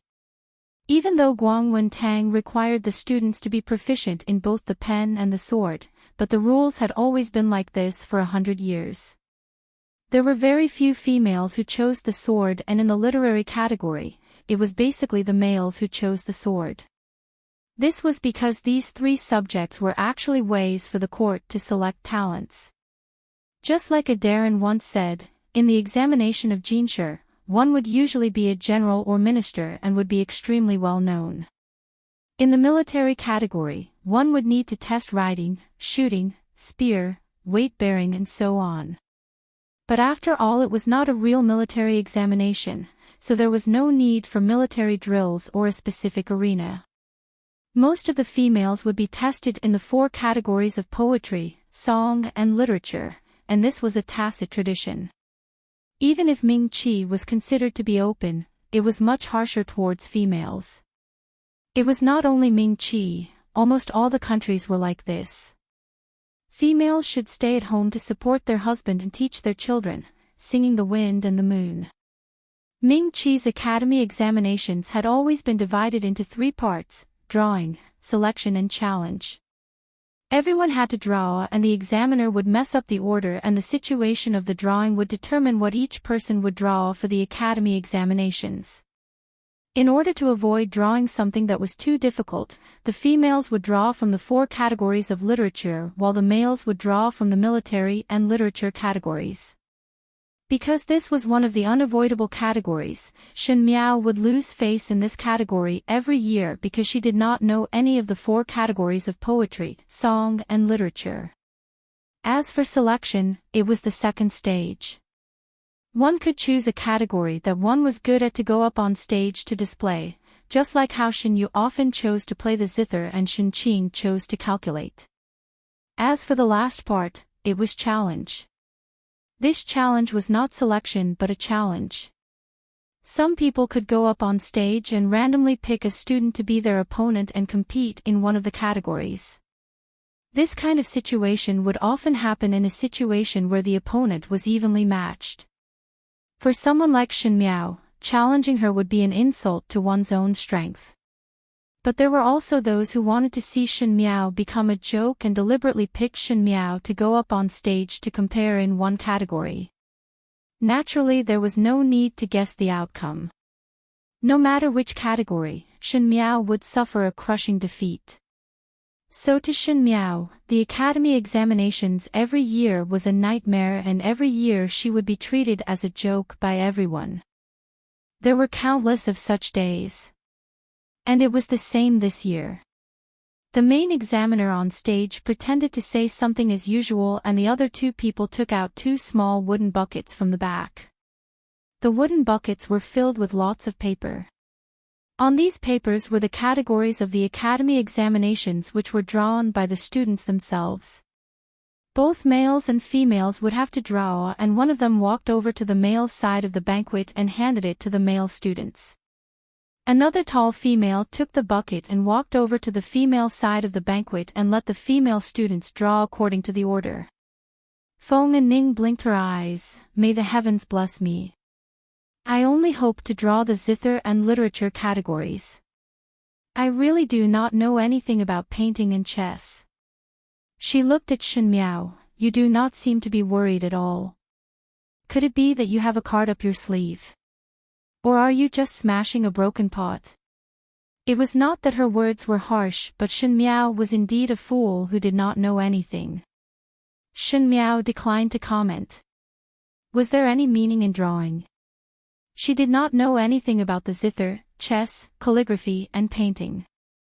When the wooden buckets were passed to Shin Miao's table, Feng and Ning first drew, and after drawing the lot paper, she could not wait to open it and immediately gave a sigh of relief. It is zither. It is zither. This is great. These few days of zither practice were not in vain. Shin Miao, what is yours? Shin Miao's hand had just withdrawn from the bucket and there was a white piece of paper in her palm that was folded into a long strip.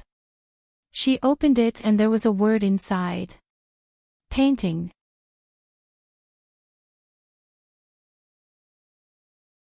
Chapter 38.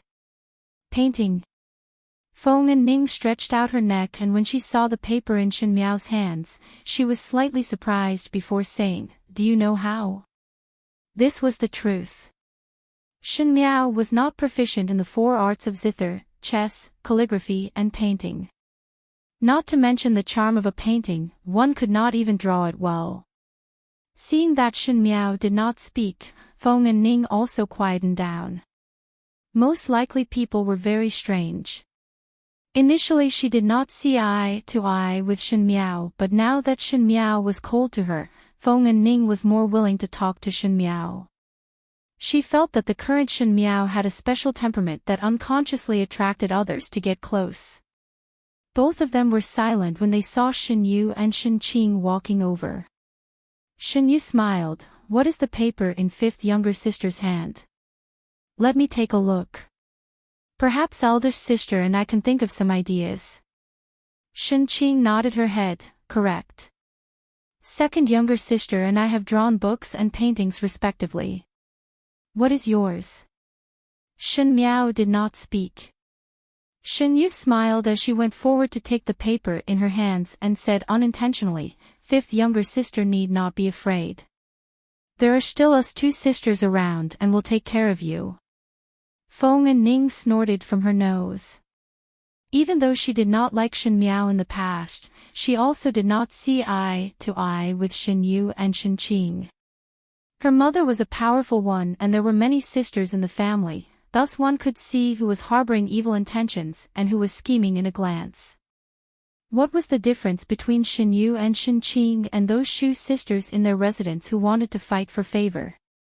It was nothing more than using Shin Miao's stupidity to set off themselves. Sure enough, when Shin Yu's words came out, Yi Pei Lan, who was at the side, sneered, "Shin Yu, why are you saying these to her? Even if you come up with good ideas, one fear that she would not be able to handle it." "Exactly. It is better to let Shin Miao prepare carefully." Jiang Shaoxian also smiled. Their blatant ridicule was heard by the surrounding Furens and young ladies, but they pretended not to hear it. On the surface, they looked serious, but the corners of their lips curled up. There was no other reason as Shin Miao would be a joke in the academy examinations every year, and when it became a habit to be ridiculed, there was no difference. Even if such ridiculing behavior should not appear on the noble children. Do not say that about fifth younger sister. Shin Yu disagreed. Fifth younger sister is also very diligent. She opened the paper and exclaimed, before looking at Shin Miao in surprise, "It is a painting." "Fifth younger sister, you and I have drawn the same item." Feng and Ning looked at Shin Yu incomprehensibly. It was only the same item, what was there to be surprised about? Shin Miao, however, was well aware of it. Most likely Shin Yu felt that her stupidity would be able to set off her outstanding elegance, not to mention that Fu Xiu-yi was present today. Thinking of Fu Xiu-yi, her eyes darkened. What does fifth younger sister intend to draw? Shin Qing asked curiously, "Do you want second younger sister to give you some pointers?" Her words were full of kindness and vividly portrayed the image of a big sister who loved her younger sister. If others were to see this, they would only say that Shin Qing loved her cousin very much. "Troubling both of you to worry." Shin Miao coldly said, "But since it is the academy examinations, it is better to abide by the rules. Second sister wants to help me, isn't that cheating? The two people who cheat will be expelled from the academy examinations together." Second sister wants to go to such an extent for me. When her lukewarm words came out, Shin Yu's expression changed. Yes, this kind of behavior was considered cheating, but if it was in the past, everyone would only say that she was kind and friendly and would not put much thought into it. But after being specially pointed out by Shin Miao, everyone's gaze towards Shin Yu changed. In the academy examinations, one more person meant one more opponent and everyone wanted to dominate the limelight. Shin Yu was on good terms with everyone in Guangwentang, but it did not mean that there were no people who were jealous of her. All the young females present were her opponents, and every year in the academy examinations, Shin Yu would always be the first in the female side, so there would definitely be resentment. If one could catch her weakness and let her off the stage and not participate in the academy examinations, then there would be one less strong opponent.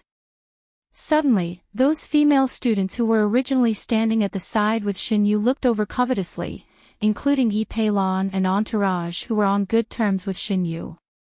Shin Yu shuddered as she naturally knew the pros and cons. Turning her head back, she saw Shin Miao looking at her with a smile that was not a smile, and her eyes were full of ridicule.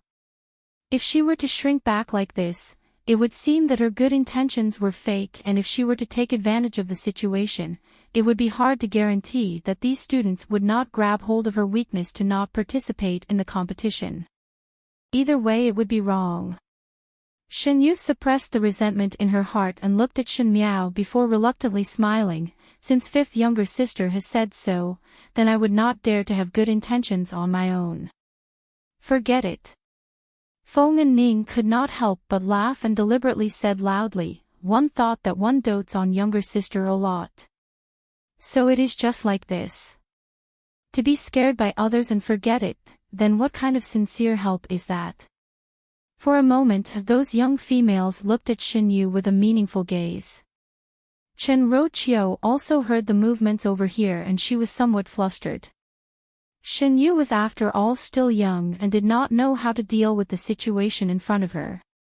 At the same time, her heart was somewhat cold. This Shin Miao was able to stir up other people's emotions with just a few words and let others follow her words.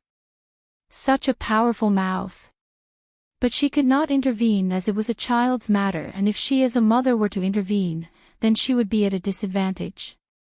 Ren Wanyun and Shin Qing were somewhat gloating as one knew that if Shin Yu was too outstanding, it would cover up Shin Qing's brilliance. If Shin Yu did not end up well, then only Shin Qing would be able to support the Shin family. Shin Yu looked at Shin Miao and thought that if this younger sister had become smarter, she would also speak up for her at this moment. After all, they were all sisters in the Shin residence, and if it was spread out that the Shin residence was in discord, what good would it be? Moreover, Shin Miao had always been fawning on Shin Yu, and if Shin Yu was offended, then Shin Miao would no longer have any friends. But after waiting for a long while, she did not hear Shin Miao's reply.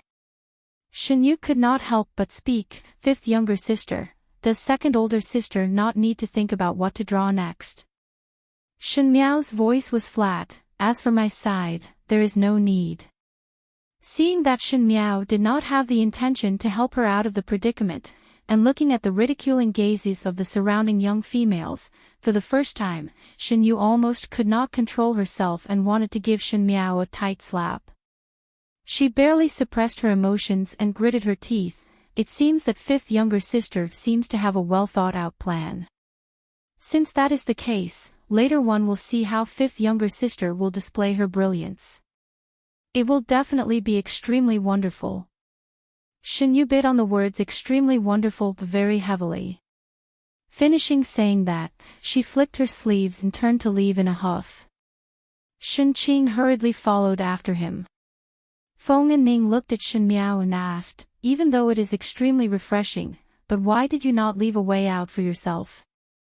When you go on stage, she will definitely grab the opportunity to ruthlessly ridicule you. I do not like to endure. Shin Miao looked at the chess game in front of her. Do not endure, do not turn back, do not be soft-hearted. Do not endure. Kill. She took out a chess piece and placed it on the chessboard.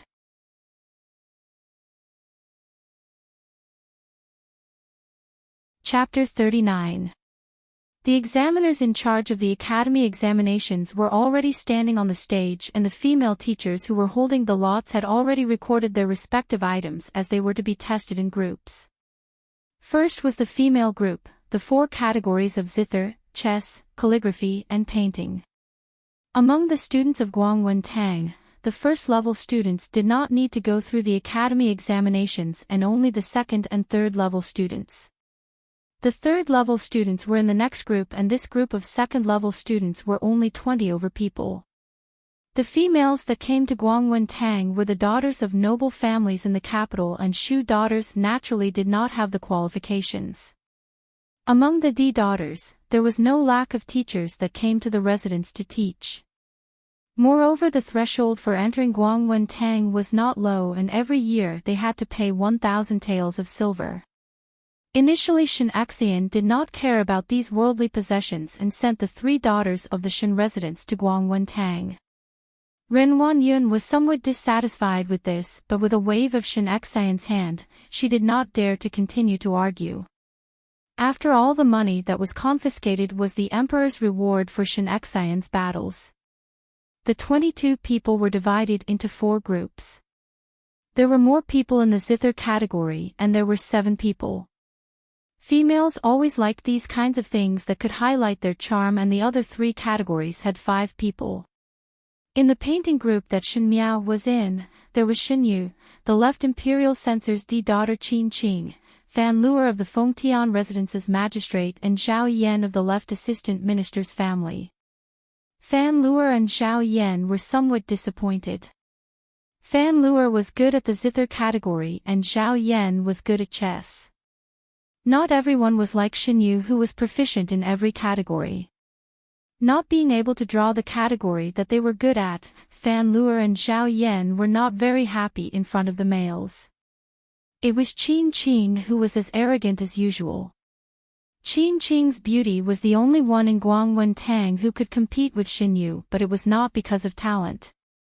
Even though Shen Yu was also gentle and beautiful, Qin Qing's beauty could suppress her without batting an eyelid. Shen Miao's gaze landed on Qin Qing. Today she was wearing a green cotton embroidered robe with wide sleeves, and there was a goose yellow belt around her waist which made her slender waist less than a grasp, and the fluttering of her clothes made her look like a fairy. Compared to the soft and weak Shen Yu, she was more like a lotus. However, this arrogant and beautiful woman followed the late emperor and began to clean up the aristocratic families. After the left imperial censor's family was defeated, she became a prostitute for the army. Later, it was said that she took a knife and died together with a small general in the army camp. Seeming to have sensed Shen Miao's gaze, Qin Qing looked over with some surprise before turning his head away in disgust, as if he was unwilling to look at Shen Miao. Shen Miao did not bother about it, but it was Feng and Ning who was standing beside her who pulled the corner of her clothes. At that time, you just draw casually and do not think too much. Feng and Ning's thoughts were simple. She would eventually make a fool of herself, and to make a fool of herself in such an open manner would make others feel bored. But if Shen Miao did something out of line on the stage in order to fight for her pride, that would be a big problem. Shen Miao nodded. The official on the stage banged the drum heavily, signaling the start of the academy examination. The first thing to compare was Qin. It could be considered as Feng and Ning's good luck, as the female students who drew Qin today had mediocre skills. Coincidentally, those who played the zither the best didn't get this category. For no reason, Feng and Ning picked up a bargain. And Feng and Ning's recent days of hard work in the zither skills was finally not in vain. When she was sitting upright, there was a bit of a virtuous lady style, and in addition she was good-looking. The zither sound was faint, and compared to the previous few mediocre zither skills, it was like a gust of wind that blew on one's face. There was a blue-clad youth at the male side of the banquet, lingering for 3 days. When Kai Lin heard it, he kicked the youth unhappily. What is this considered as? That is because one did not see Yuer's zither skills. If Yuer were to play a song, even the fairies from the 9 heavens would not be able to compare. Inexperienced. Kai Lin had always protected his sweetheart, but when Su Ming Lang heard his words, he curled his lips in disdain and seemed to want to say something, but when he saw his eldest brother's warning eyes, he held it in. The Hichin category quickly finished and the few examiners on the stage began to discuss and judge. After the Hichin category was over, it was the chess skills. The process of the chess skills was much simpler. 5 people would play against each other and one game would be the winner and the score would be given based on the playing style and style. In this category, the winner was Yi Peilon. After the chess was the book category. Shenqing, Bai Wei and Jiang Shaoxian were in the same group. These 3 people were good friends on normal days, but in the academy examinations, the atmosphere was rather tense. This time the book was to compose a poem with today's chrysanthemum as the topic. One reason was to look at the calligraphy and the other was to look at one's talent. Shenqing's best skills were not poetry but chess and calligraphy. Unfortunately, calligraphy was in the male group and she did not draw chess. But until the final result, no one would know who was the first in this category. At the end, it was Shen Miao's group's turn. Shen Yu glanced at Shen Miao. Most likely she bore a grudge against Shen Miao for making her look bad. Shen Miao did not maintain the appearance of a good older sister. She smiled and said to Shen Miao, later on the stage, 5th younger sister must give way to older sister. This kind of confident appearance, even I am somewhat afraid. These words were heard by Fan Luer who was standing at the side and could not help but laugh. Shen Yu, what are you talking about? What confident appearance? Could it be that Shen Miao has some tricks up her sleeves? Now that you mention it, I also have some expectations. Zhao Yan rejoiced in others' misfortune. Remember last year when Shen Miao drew the zither, she pulled out the strings of other people's bamboo fragrant zither. Most likely she inherited General Shen's bravery.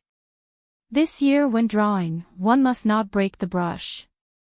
As she spoke, she touched Shen Miao's cheeks, such a white and tender face, would it be painted into a face by oneself later?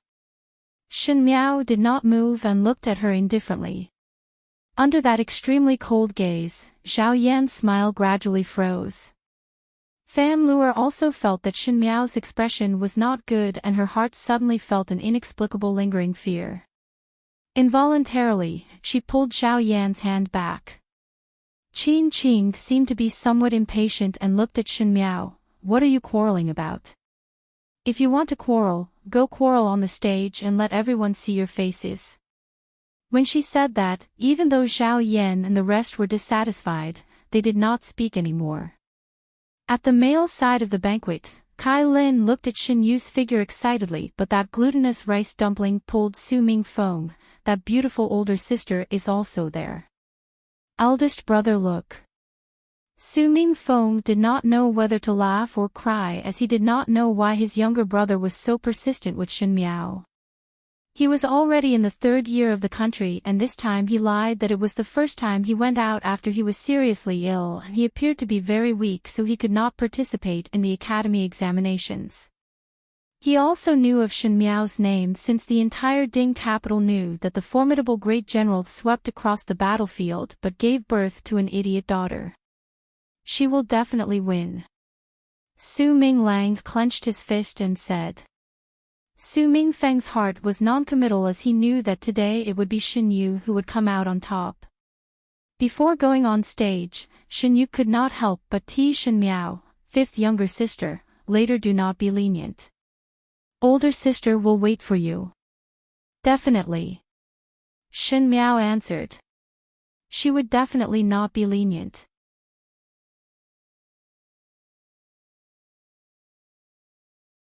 Chapter 40. The chief examiner was the Grand Secretary of the Cabinet, Zhong Ziqi. He was a little old man with a head full of gray hair but was usually very serious and upright. He only opened the scroll in his hands and began to read out the examination questions. Regarding the painting side, it was actually different every year, but this year the academy examinations and the chrysanthemum banquet happened to be together, so the questions were much simpler. Just like book with chrysanthemum as the title, painting also with chrysanthemum as the title. There were 5 long tables on the stage and there were brushes, ink, paper and inkstone on the table. One would walk to the table in order and the drummers would beat the drums heavily, signaling the start of the academy examinations. Everyone stretched their necks to look up. These 5 people could be considered as the 5 people with unique characteristics.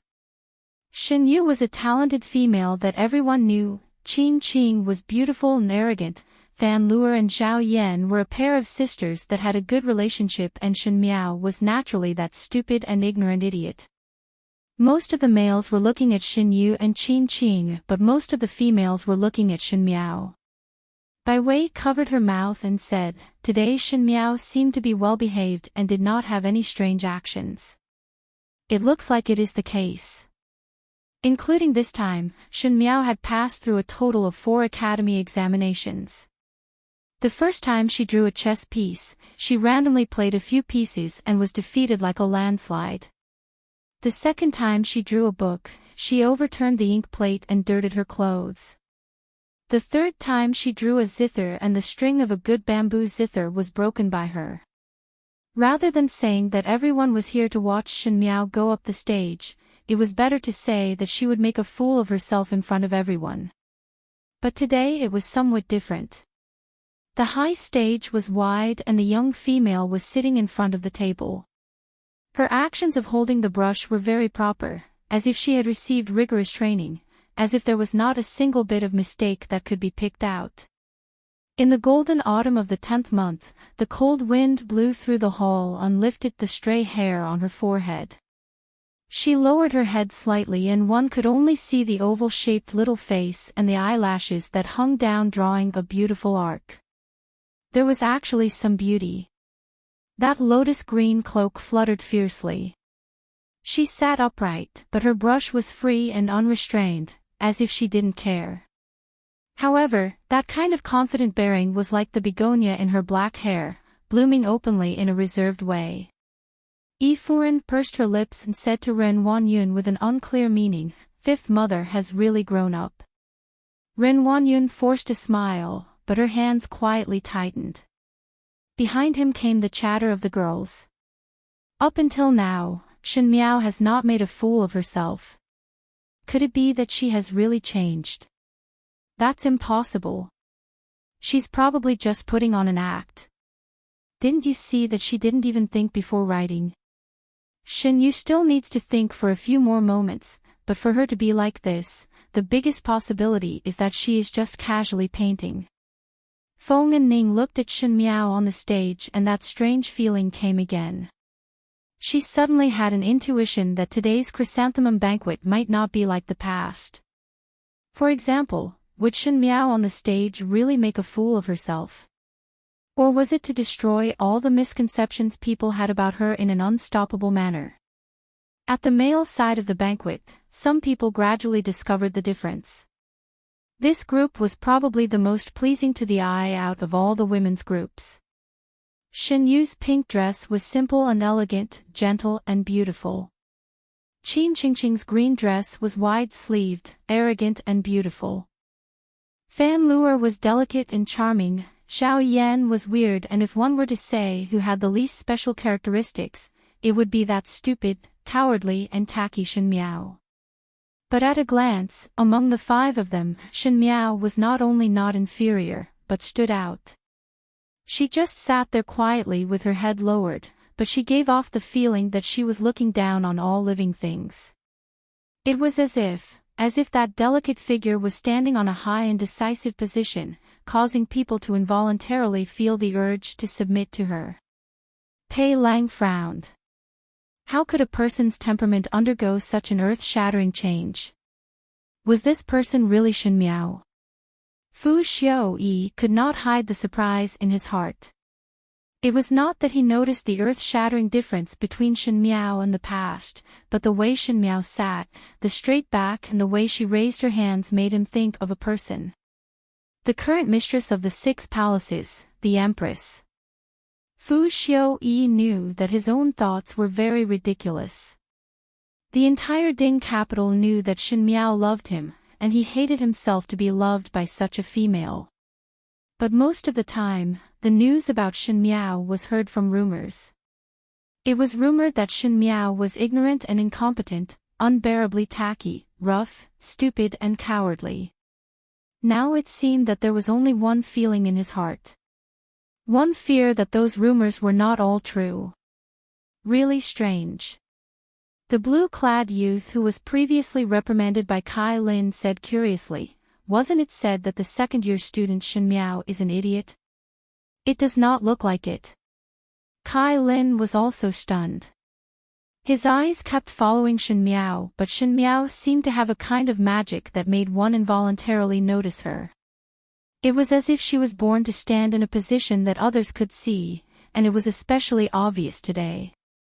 He tried hard to suppress his own strange thoughts and snorted, "Just putting on an act. Eldest brother, she will win." Su Minglang tugged at the sleeves of the person beside him. Su Mingfang's brows were smiling but his expression was somewhat strange. "Shen Miao." After the time it took for an incense stick to burn, the drummer beat the drum again, indicating that the time was up. Shen Yu put down her brush. She was very confident in her painting today. Beside her left was Qin Qing. Qin Qing had also completed his painting and was washing the brush.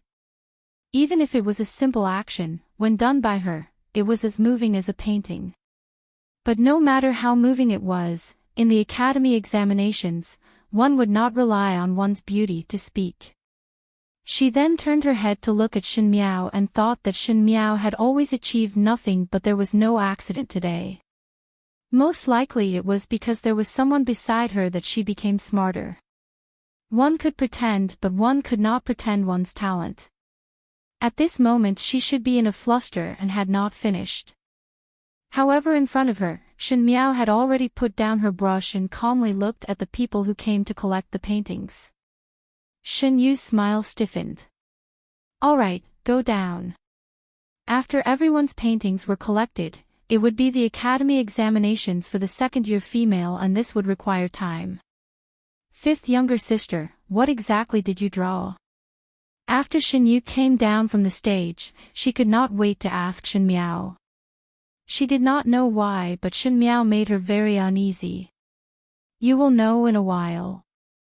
Shen Miao gently smiled and there seemed to be something more meaningful in her smile. She turned around and walked to a place where no one could see before speaking to Gu Yu beside her. "Think of a way to send this to the hands of second young master of the Annals residence." "Oh, it is the person dressed in green on the opposite seat from the left." Gu Yu hesitated for a moment and seemed to be somewhat confused before saying, "This servant will save it. Go." Shen Miao patted her shoulder and walked back to her original seat. From afar, she looked at Pei Lang. When Pei Lang looked up, he met with a pair of eyes. Even from afar, one could see the scrutiny contained within. "Apologies, Pei Lang." Shen Miao thought in her heart, "I will borrow your hands to shake the unbreakable foundation of the imperial family of Ming Qi. After all, you owe me."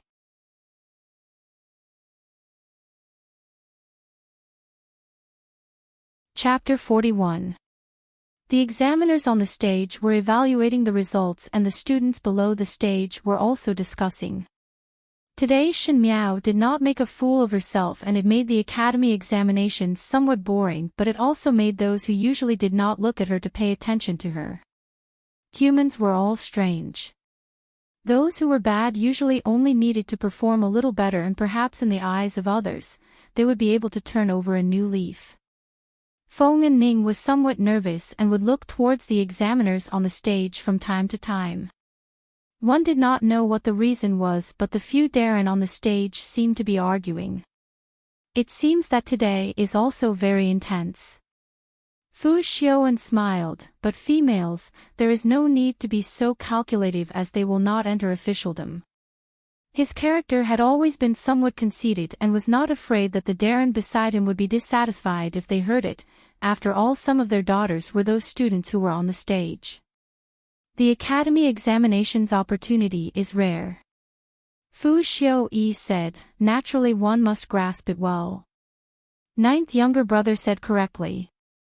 Fu Xiu-xian picked up the teacup on the table and drank a mouthful before saying, if there is a particularly outstanding female, ninth younger brother can also pay attention. Even though he looked calm, he was not easy to deal with. Both openly and secretly, he was probing if Fu Xiu-yi would find a wife with a strong background for himself. Fifth older brother is joking. Fu Xiu-yi shook his head, my marriage, imperial father will make the decision and it is not up to me to comment. That was also true, as Fu Xiu-yi's daily matters were arranged by the emperor and rarely would he take the initiative to have any ideas. In the eyes of outsiders, this kind of prince was simply too docile and did not have any ambitions, exactly the same as consort Dong Shu, but in the eyes of Prince Jing, Fu Xiu-xian, there were some differences. In one's life, one would have to take a gamble. Isn't it the same for a wife? Prince Jing's words had a hidden meaning, until the end, who would know what the ending would be. Prince Shou could also hear his younger brother's probing of Fu Xiu-yi and his eyes turned but did not speak. Not long later, the examiner on the stage stood up to announce the results. In the zither category, it was no surprise that Feng and Ning took the lead. Originally there was no one that was particularly powerful in this group, and Feng and Ning was considered to be very outstanding. Naturally she was happy and went up to receive the invitation for the academy examinations and happily went down the stage to show it to Feng Furen. Madame Feng was very happy to see this. To a lady, this kind of glory, although it was impossible for her to become an official, it was like the icing on the cake. The children of noble families naturally did not lack wealth and glory, but their own talent and beauty could clearly distinguish them from each other. Feng and Ning used today's academy examinations to raise her level by 1 level. In chess, Bai Wei came out on top. There were examiners who specialized in recording the chess games, and they showed the drawn chess paths to the people below to show it to ensure fairness. Shen Miao glanced at the chess game. Bai Wei's game was much more detailed, so he had made it to the end. It was a pity that he paid too much attention to the details and didn't look at the big picture. Instead, he slowed down the progress and was somewhat burdensome. In the book category, Shen Qing only got second place. The first was Yi Pei-lan. Her poem about chrysanthemum was elegant and lovely. Even though it was too much for an unmarried young lady to write such a poem, but Guangwen Tang had the advantage of breaking through the shackles of etiquette, and the requirements for females were not too harsh. In addition, the little poem was indeed interesting and lovely. It was not purely about chrysanthemum, but it was using chrysanthemum to express one's yearning, thus the level went up another level. Shen Qing's expression was not good, but she was naturally not good at composing poems, thus she was very helpless. The last one was Shen Miao's group of paintings. The examiners on the stage had different expressions, and it seemed that the most intense dispute was this group. The womenfolk were guessing that Xin Yu and Qin Qing each had their own merits, and it was difficult to choose. After all, these two people were often compared in Guangwen Tang. Qin Qing sat at the same spot with an arrogant expression, as if she did not care about the result at all, but the fingers that were holding the teacup were somewhat stiff. In comparison, it was Shen Yu who was much more calm. She sat beside Chen Roqiu and her gaze was somewhat coquettish and shy. Chen Roqiu looked at her gently. This daughter was intelligent and sensitive, and her talent was as outstanding as her. She was proficient in the 4 arts, and every year in the academy examinations, she would always be in the limelight. Seeing how happy she looked, today it should be in the bag. Shen Yu naturally had a well-thought-out card up her sleeve. She had the strength of her brushwork, the interest, and even the idea had been thought of. It was as if she had long found out the preferences of the examiners, and was always able to come up with the best works. So what if Qing was beautiful? At the end, she was only good to look at but useless. Thinking that she was useless, her gaze turned towards Shen Miao, who was sitting at the other side. Today Shen Miao had caused her to suffer such a big loss, and she thought that Shen Miao would make a fool of herself on the academy examination stage, but who knew that Shen Miao had escaped safely?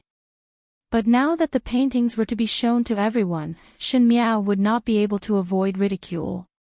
In any case, she was going to make a fool of herself, and a trace of happiness flashed in her heart. The examiner who was in charge of reading out the results sang loudly on the stage, "Painting group's first rank, Shen Miao. Shen Miao. First rank." A stone stirred up 1,000 ripples, and everyone started to clamor. Even the voices of the examiner who was reading out the first few names were drowned out. Shen Yu's smile suddenly froze on her face. She looked incredulously at Chen Roqiu and her voice trembled, "Mother, just now, who was the first rank? I must have heard it wrongly." Chen Roqiu pinched Shen Yu's arm. Even though she was angry in her heart, she had eaten more meals than Shen Yu and knew that in this situation, there would definitely be a lot of people who wanted to see Shen Yu's reaction. It would be alright if Shen Yu was magnanimous, but for her to be in such a desperate situation, she had already fallen into a disadvantageous position. Even though Shen Qing and Ren Wanyun rejoiced in others' misfortune, this was the first time Shen Yu's face was swept away by others, but when they heard that it was Shen Miao, they were also surprised. They thought that the examiner had mistaken Shen Yu's and Shen Miao's names. There was a lot of discussion in the female side of the banquet, and naturally there was an uproar in the male side of the banquet. What is going on? Why is it not little Yu? Kai Lin suddenly stood up and looked at his classmate. Did I hear it wrongly?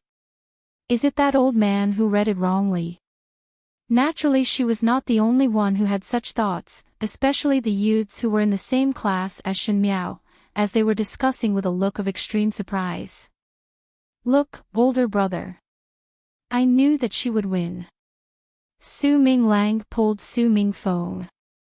In this group of people, he was probably the happiest as the white fat on his face shook. Su Ming Feng also had a headache. Who would have thought that it was Shen Miao? One had to know that every time before the academy examinations, there would be private casinos that would come and gamble. He had bet on Shen Yu, but he had bet 1,000 liang of silver. Well, 1,000 liang of silver had all gone down the drain. If Master Su knew about it, he would definitely tear him apart. Looking at Su Ming Lang who was jumping up and down in joy, Su Ming Feng wanted to cry but had no tears. Pei Lang frowned but did not look at the examiner on the stage, but looked at the purple-clad young female in the female side of the banquet. Her face was abnormally calm as she indifferently looked at everyone's surprise and doubt. She had long known that she would win.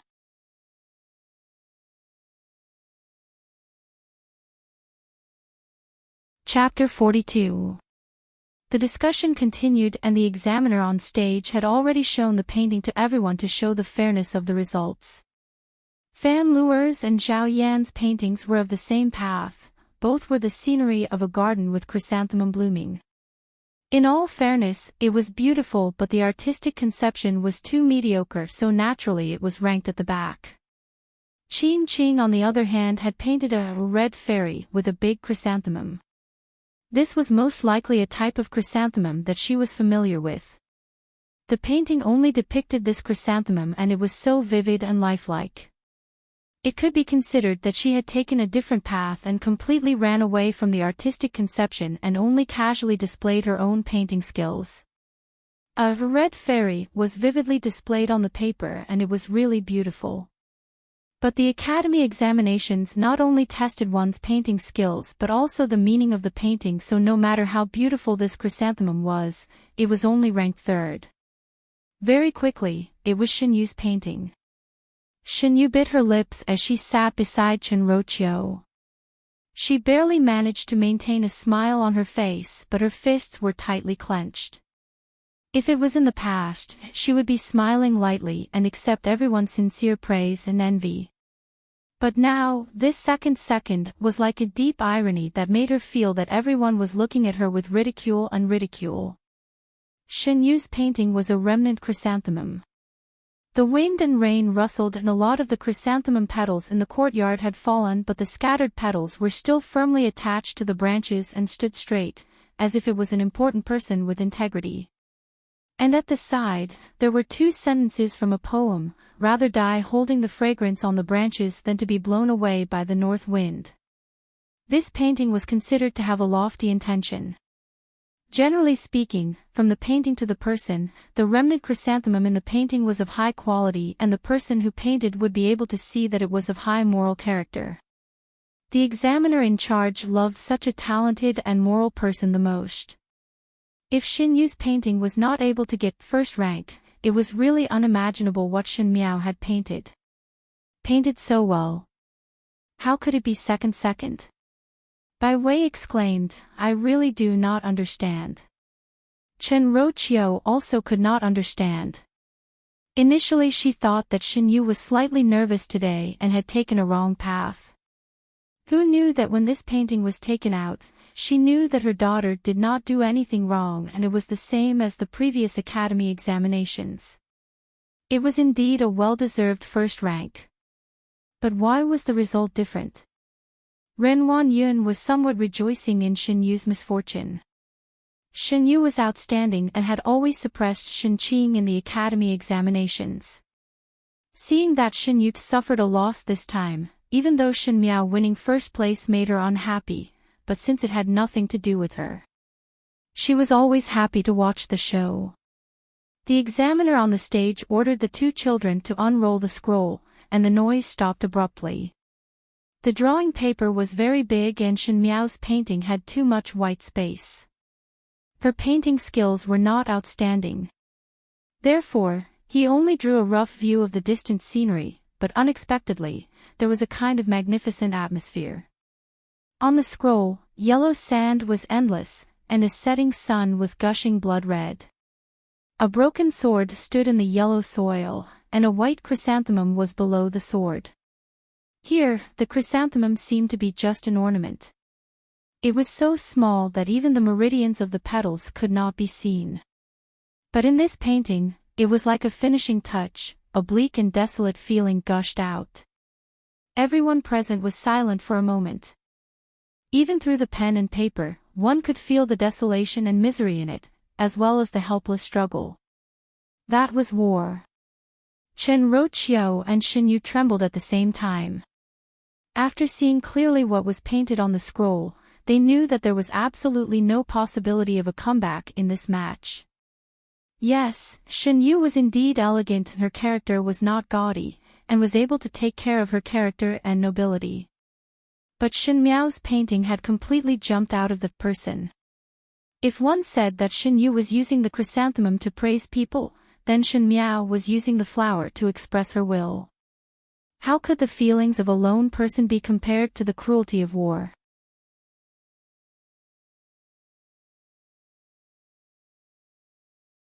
Chapter 43. No wonder those examiners were arguing endlessly just now and were slow to come to a conclusion. One feared that they did not think that such a majestic painting was actually drawn by the idiot Shin Miao's hands. The chief examiner, the grand secretary of the cabinet Zhong Ziqi said, "Student Shin Miao, come up and talk about why this painting was made." Every student who obtained first rank would have to talk about their understanding of getting the first rank. However, today Shin Miao was asked to talk about the reason for the painting. Naturally, it was because everyone did not believe that she was able to make this painting and feared that it was an idea that she heard from somewhere else. Shin Qing smiled and whispered to Yi Peilon at the side, "This time the cat is out of the bag." But this was really not drawn by her. Yi Peilon was somewhat puzzled. Just now we all saw it. She personally drew it stroke by stroke. That painting skill is not outstanding. As for the painting intent, who knows if there was someone guiding it.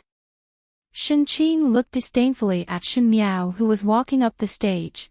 After living with her for so many years, I still do not know what she knows.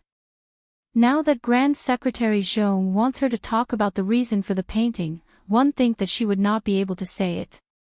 One fear that she would lose all her face again. Yi Peilon also smiled when she heard it. Like I said, how could there be such a saying of becoming a talented female so quickly? One fear that it was to attract that person. Her eyes ambiguously swept over to Prince Ding's side of the male side of the banquet, to invite an expert to guide. Shen Miao could be considered to have racked her brains for him.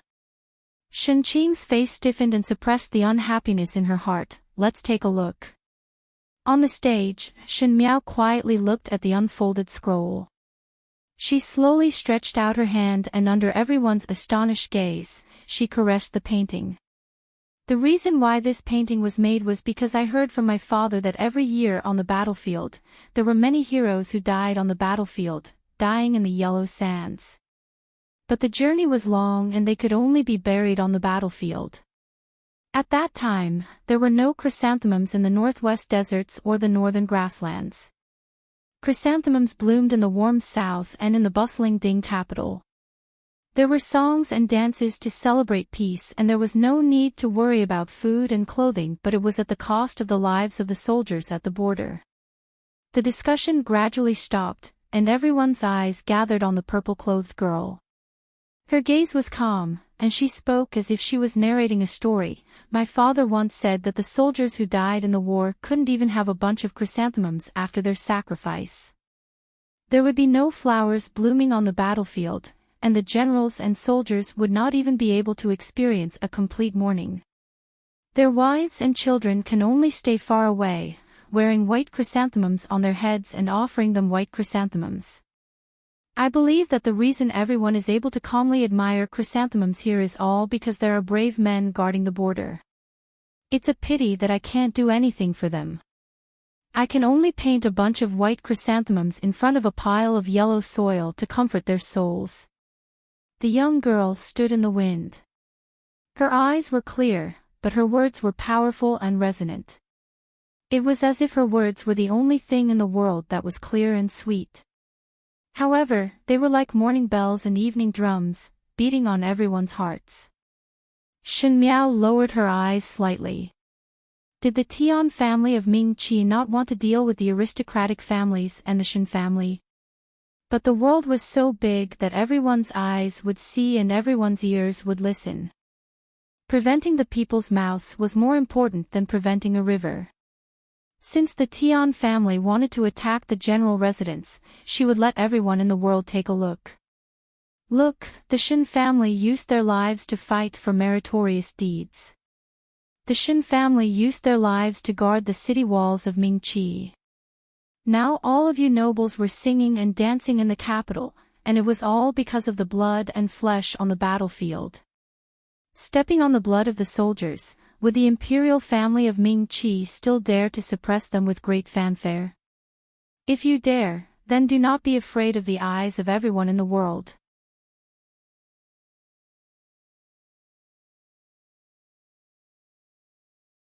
Chapter 44. The most supreme thing was the imperial power. What was more powerful than the imperial power was the common people's mouths. Of course one could use an iron fist to suppress it, but when that day comes, the common people would not dare to speak nonsense and the joke would spread out. Wouldn't it be the biggest joke in the world? The imperial family of Ming Qi was probably like this. It was obvious that they were corrupt internally and had done many dirty things, but on the surface they still had to put on a face that they cared about the country.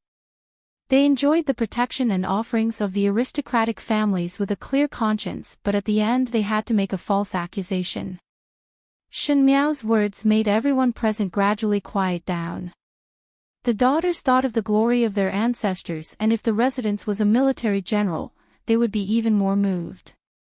The male students were at the age where they were full of vigor, and the soldiers on the battlefield were admired everywhere, so naturally they would worship heroes. But there were some who were not so happy. The three princes of Ming Qi who were present all frowned at the same time. Others did not know, but they knew what the imperial family's intention was to treat the aristocratic families. The Shen family was a tall tree that attracted the wind, and sooner or later the emperor would use other excuses to eradicate them. However, the Shen family had a good reputation among the common people for so many years, and to topple them was not something that could be done overnight. Now Shen Miao's words seemed to be mourning the soldiers, but in fact it was praising the meritorious deeds and also put the soldiers in a position of being in the spotlight. If the imperial family had a trace of inappropriateness, they would be in the wrong in terms of morality and conduct. Was she doing it intentionally? Everyone looked up, and after the young female finished speaking, she became silent. Her robe was a little loose, and it fluttered in the cold wind, making her figure seem even more delicate. Most likely she was thinking wrongly, as she was just a daughter in the boudoir. This time she was able to uncharacteristically take the lead was because she was Shen Xian's daughter, and Shen Xian had really told her about the matters on the battlefield, thus she was lucky. Prince Yu's gaze followed the purple-clad young female, and in a flash, he suddenly smiled meaningfully. This young lady of the Shen family is indeed very interesting. One did not know why, but when Prince Yu's words came out, Pei Lang and Fu Xiaoyi frowned at the same time, and there was a trace of a bad premonition in their hearts. When Prince Shou heard it, he asked meaningfully, "Does Royal Shu fancy that young lady of the Shen family?" One heard that the young lady of the Shen family is ignorant and idiotic, but now it seems that it is not so. She has a sharp tongue and looks are not bad. If there is an additional royal saw. He laughed very obscene, it should be very interesting. Prince Yu of the first rank was now over 40 years old, and in addition to his brutality and viciousness, the number of females that were played to death by him was uncountable. If Shen Miao were to fall into his hands, one feared that in a short period of time, she would perish. Zhou's words were already out, but he had such arrogant temperament, so others would not find it strange when he said it. However, it was really too immoral to put a budding girl into such a tiger's mouth without rhyme or reason. Prince Jing, however, thought further than his own twin brother. Even though the imperial family had the intention to suppress the Shen family, but the Shen family had military power in their hands, like a common man with a treasure. If any prince were to obtain the Shen family's help in private, it would be a huge bargaining chip in the road to the throne. But if Shen Miao were to marry to Prince Yu, then Prince Yu would no longer be able to fight for power. Perhaps the best way would be to place the military power in the imperial family and not be coveted by any prince. Thinking of this, Prince Jing, Fu Xiaoyi nodded his head. The young lady of the Shen family is quick-witted. If Royal Shu feels that it is not bad, there is nothing wrong. Fu Xiaoyi's brows wrinkled even tighter. He naturally considered the things that Prince Jing could think of. He knew that Shen Miao marrying to Prince Yu residence would have 100 benefits and no harm to him. Firstly, he could get rid of Shen Miao's entanglement, and there would be one less peach blossom joke. Secondly, the Shen family's military power was too hot, and even if he had the intention to use it, he was afraid that it would cause the emperor to suspect that the gains would not make up for the losses. It would be better to leave it in Prince Yu residence and wait for an opportunity to make a move. But he did not know why he felt that there was an unpleasant thought in his heart, as if it was not right to do so. Pei Lang looked worriedly at Shen Miao, who was walking down the stage. Her steps were unhurried and her expression was calm. Most likely she did not know that her fate was already in the hands of this group of imperial children. He sighed in his heart. After all, they were teacher and student, but he was just a little teacher and could not change anything. He could only feel pity for Shen Miao's fate in his heart. Prince Yu of the first rank waved his hands impatiently and did not seem to be very happy. The smile on his lips was indeed somewhat sinister. Imperial nephew, it is not that this prince does not know what you all are planning. The residents of Prince Yu of the first rank would not be able to eat up this big Buddha of the Shen family. His eyes landed on his stump leg, but the young lady of the Shen family is interesting. It would not be bad to bring her over to play. Su Mingfeng took a look at this side. He was close to Fu Xiuyi and the rest and only seriously watched the situation on the stage, but his heart was somewhat indignant. No matter how stupid that Shen Miao was, to be targeted by Prince Yu of the first rank, one feared that it would bode ill rather than well. It would be alright if Shen Axian was in the Ding capital, but unfortunately Shen Axian would only return at the end of the year. Without father and older brothers to protect, how would a young lady contend with these vicious wolves? As if he had expected the tragic ending, Su Mingfeng sighed and brought Su Minglang to Master Su before quietly leaving the banquet. Shen Miao did not know about the changes at the male side of the banquet. Jingzhe was very happy for Shen Miao, but it was Shen Yu who finally could not maintain the good expression on her face and left the banquet somewhat stiffly. After the female group's examinations, it was the male group's turn. On the side of the female side, the young ladies who had passed the examinations all left the banquet to rest. Feng and Ning followed beside Shen Miao, and this previously arrogant young lady finally revealed a look of heartfelt admiration toward Shen Miao. She said, "Just now you did really well. It was really great." Shen Miao lightly replied, "You are also not bad." Most likely it was because she thought that she got first place in the Qin category. Feng and Ning smiled. Hard work does not fail those who are willing. I will go to the horse carriage to get something. Wait for me here. After Feng and Ning left, Shen Miao walked to the plum blossom forest in Bai Yan Tang to wait for her. The plum blossoms had not bloomed in this season, but the trees were verdant and very lush. Guyu walked out from it and looked around before whispering, "Young lady, it has already been sent to Gentleman Librarian Jing's hands. It was changed by bribing the servant outside to ensure safety." "Very good," Shen Miao said. Guyu was still somewhat puzzled as she did not understand why her young lady would do this. One had to know that it was impossible for her young lady to be acquainted with the gentleman of Librarian Jing's family. Just at this moment, one heard a chuckle from the top of the head. The three of them looked up and saw that on the branches of the nearby trees, there was a touch of purple that floated down and landed in front of the three of them in a blink of an eye. That purple-clad youth's appearance was so charming that it did not look like a mortal. His hands were folded across his chest as he lazily leaned against the tree trunk. There was a smile, but not a smile on his lips, but his eyes were as deep as the Ding capital's winter night, with a chilly coldness. It was Xie Jingxing.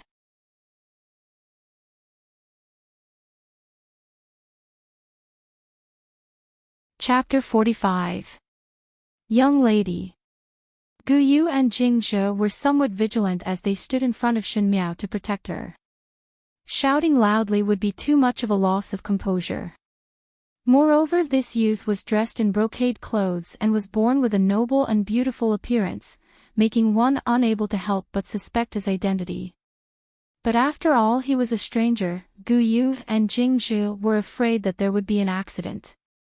"Guyu, Jingzhe, both of you guard at the entrance of the forest," Shen Miao said. "But young lady."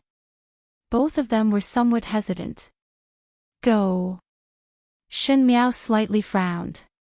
One did not know why, but she was very good at giving orders.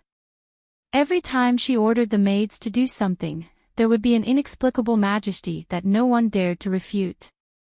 Jingzhe and Guyu could only retreat to the entrance of the forest. "You are indeed interesting." Xie Jingxing leaned against the tree trunk and looked at her playfully.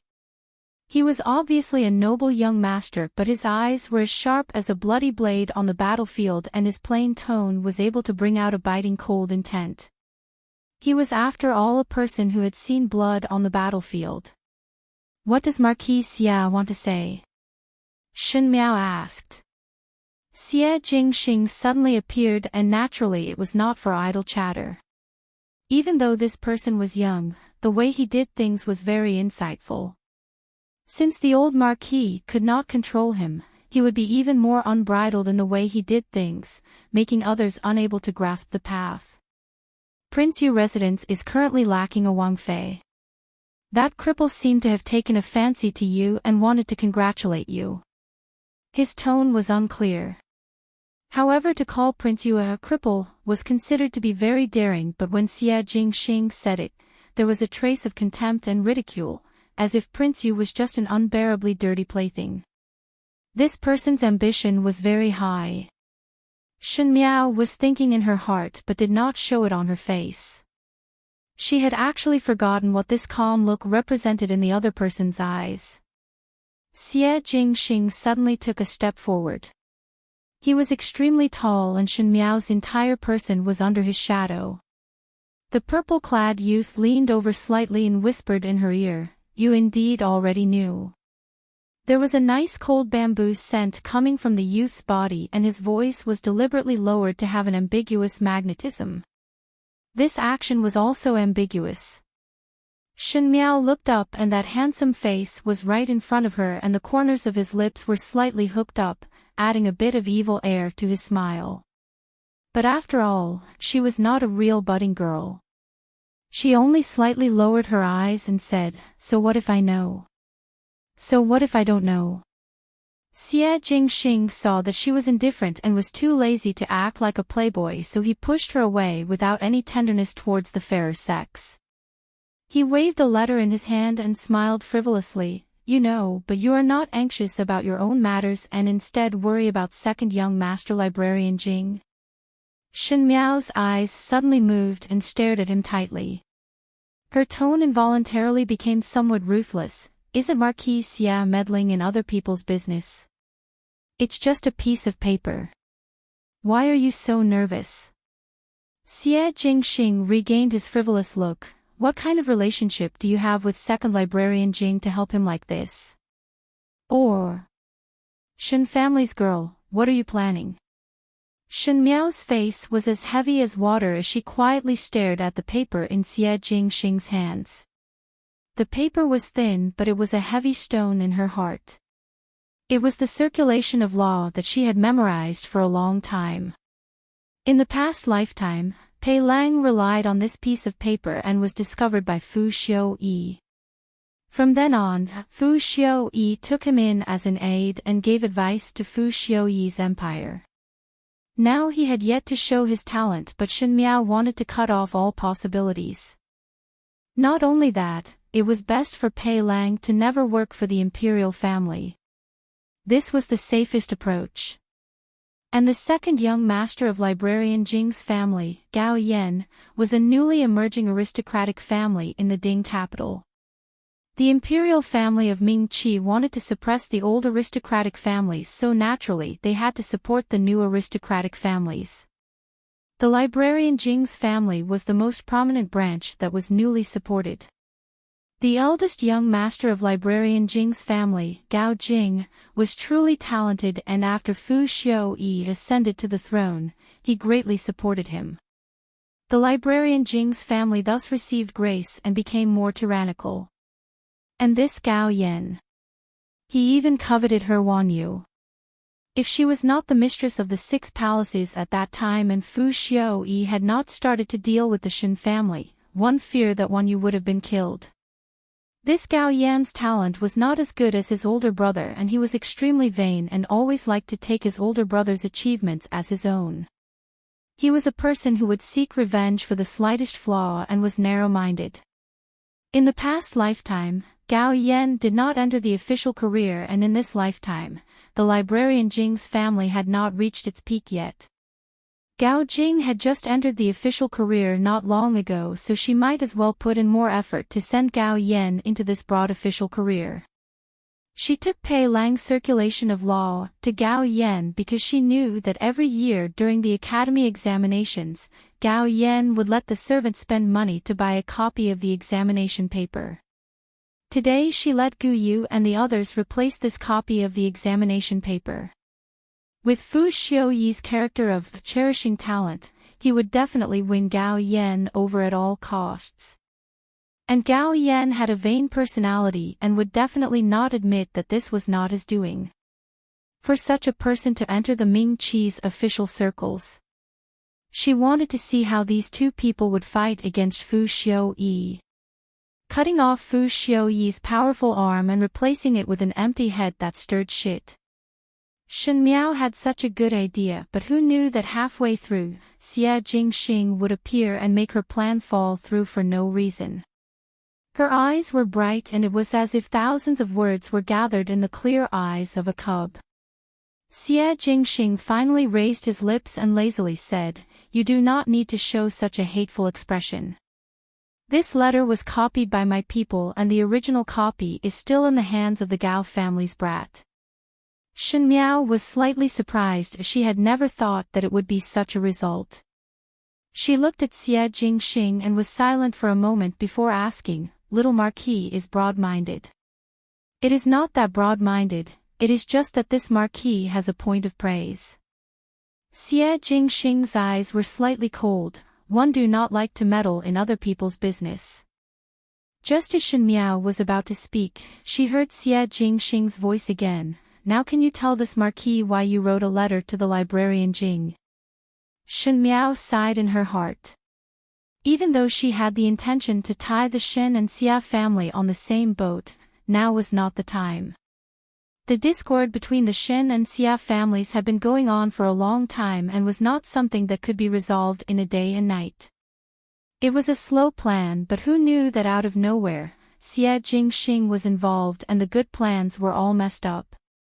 She did not trust anyone and had her own path to walk. Be it Xie Jingxing or the Xia family, they were all chess pieces in the great scheme of the world. No chess player would explain the reason to the chess pieces. This Marquis thought that for you to help him like this, unless you have a personal affair with him and help your lover to fight for the limelight. Xie Jingxing's smile was mischievous as he sized Shen Miao up, afterwards thinking that even though the second son of the Gao family is not a good person, his eyesight in picking females is not bad. He looked at Shen Miao.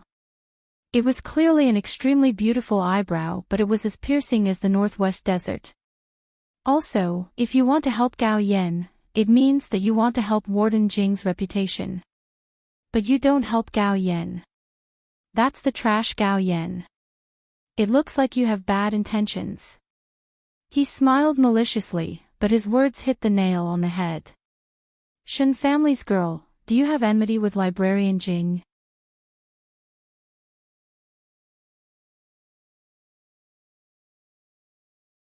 Chapter 46.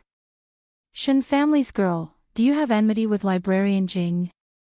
Shen Miao quietly looked at the youth in front of her.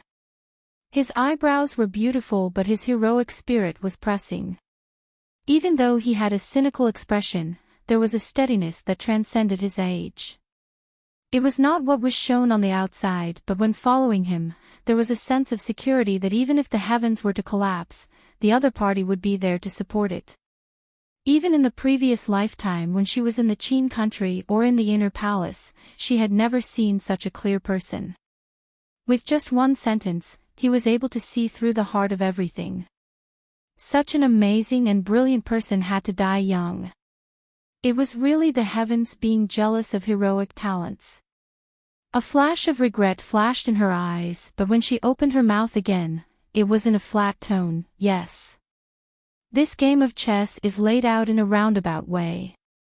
Xie Jingxing's eyes were scrutinizing, to go around in such a big circle just to send Gao Yan into official career.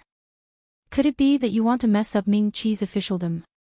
Even though Shen Miao had lived for 2 lifetimes, her heart could not help but be slightly shocked. If Xie Jingxing's performance previously was that he was excessively smart and understood with a single point, then now this person seemed somewhat scary. Ordinary people would take 1 step and look at 1 step and a smart person would take 1 step and look at 10 steps. Xie Jingxing's seemingly ordinary question was like taking 1 step and looking 1,000 miles away. Such a straightforward and undisguised knife made her somewhat not know how to answer. After a moment, she then answered, "What does this have to do with little Marquis?" This Marquis does not care about Ming Qi's officialdom, but the Marquis of Lineage cannot be touched. There was a warning in his tone. if you have any ideas on the residence of the Marquis of Linen, then do not blame this Marquis for being impolite. Shen Miao glanced at him. Xie Jingxing seemed to be extremely disgusted with the residence of the Marquis of Linen and loved to go against his father, but now it seemed that it was not a complete disgust and one fear that he still placed the residence of the Marquis of Linen in his heart. Otherwise, in the last lifetime, he would not have ended up with thousands of arrows piercing his heart to protect the reputation of the residence of the Marquis of Linen. And it was understandable for Xie Jingxing to suspect that she would take action on the Xie family. The Shen family and the Xie family had always been at loggerheads with one another. Moreover, the things that she was doing now were incomprehensible to others. In the eyes of others, it was indeed possible that the Shen family was setting a trap for the Xie family. Marquis Xie, rest assured. She spoke faintly, her tone was as if she was talking about how normal the weather was today. The Shen and Xie families mind their own business. Naturally, there will not be any incidents. What Marquis Xie was worried about would not happen. A person's life is only for a few decades and the wheel of fortune changes. Now the Xie family sees the Shen family as their enemy, but they do not know that there will be a day in the future when we will be in the same boat through thick and thin, sharing a common enemy. Are you expressing goodwill to me? Xie Jingxing raised his eyebrows. Yes. Shen Miao said calmly. Xie Jingxing sized up the girl in front of him. He had seen countless women since he was born. When he was young, those women wanted to get close to his father. Later on, those women started to get close to him. Among these women, there were those who were as beautiful as flowers, those who were devastatingly beautiful, those who were good at wielding swords and sabers, and those who were good at strategizing. Xie Jingxing had seen tens of thousands of intelligent people, but there was no one that surprised him like the person in front of him. Perhaps it was the intuition of someone who had experienced the battlefield, but Xie Jingxing could smell the scent of blood from this young girl. It was like a pool of stagnant water, but there was a huge ferocious beast lurking at the bottom. Now on the surface it was calm, but it was just waiting for an opportunity to move. When the day comes that it would break through, it would be a reign of terror. Even though this looked somewhat ridiculous, an unmarried female, how big of a storm could she stir up? But Xie Jingxing would never underestimate his intuition. The young female was covered in a lotus-green silk cloak and her pretty face was covered in frost. In this lush and verdant plum forest, there was a feeling of a 9-foot palace when she stood there. Noble, lonely, decisive, and bottomless abyss.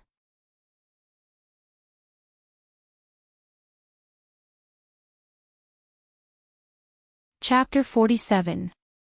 There is actually an intelligent person in the Shen family. His words were rather sarcastic, but he still said seriously, since that is the case, then go ahead and do it. Take it as watching a good show today. Do not disappoint this Marquis. He stood up and was about to turn and leave. Marquis Xie. Shen Miao called out to him. What else is there? He stood still and asked without turning his head back. The 2 Shu younger brothers of the Xie family will also go up to the academy examinations today. Shen Miao said lightly, Marquis Xie, just let it go like this. The 2 Shu sons of the Xie family, Xie Changwu and Xie Changchao from Yinyang, Madame Fang, were currently in 2nd grade. In fact, Xie Jingxing was also a 3rd-grade student in Guangwentang, but he naturally did things freely and Guangwentang could not restrain him, so he was left to his own devices. Otherwise, Xie Jingxing would be taking the academy examinations with his 2 Shu younger brothers. In the past lifetime, Xie Jingxing did not participate in the academy examinations, but his 2 Shu younger brothers snatched the limelight. In all fairness, Xie Changwu and Xie Changchao were considered to be very capable and were among the best in the martial arts category.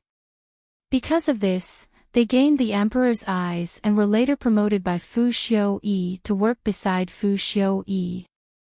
Shen Miao had always felt that the Marquis of Lin and father and son were intelligent people, so how would they end up in that kind of ending in the past lifetime? Even though the imperial family gave a pension at the end, the ones who were sheltered were Madame Fong and her 3 sons. In fact, there was no lack of doubts when one thought about it carefully. For example, the toppling of the Shen family in the past lifetime, the second and third household played a part in it. Looking at it this way, could there be an internal problem in the Xie family?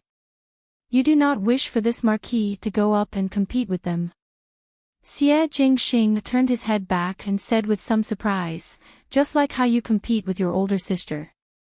Is Marquis Xie's situation not the same as mine?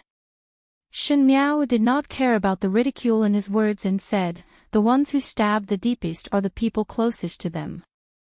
I naturally understand that a noble person like Marquis Xia would disdain to be calculative with a Shu son. But the collapse of 1,000 li embankment would be caused by an ant's hole. This seemingly unremarkable thing is like a venomous snake lurking in the dark. Her tone was very clear and it was obviously a warning tone, but her eyes were as clear as a child. Cut them in the bud. I want them to never sprout. Compared to letting them enjoy the limitless glory and receive the support of nobles, pretending to be brothers and sisters forever, isn't it better to challenge them one by one and make a fool of themselves in front of others, so that they don't have to pretend in the mansion?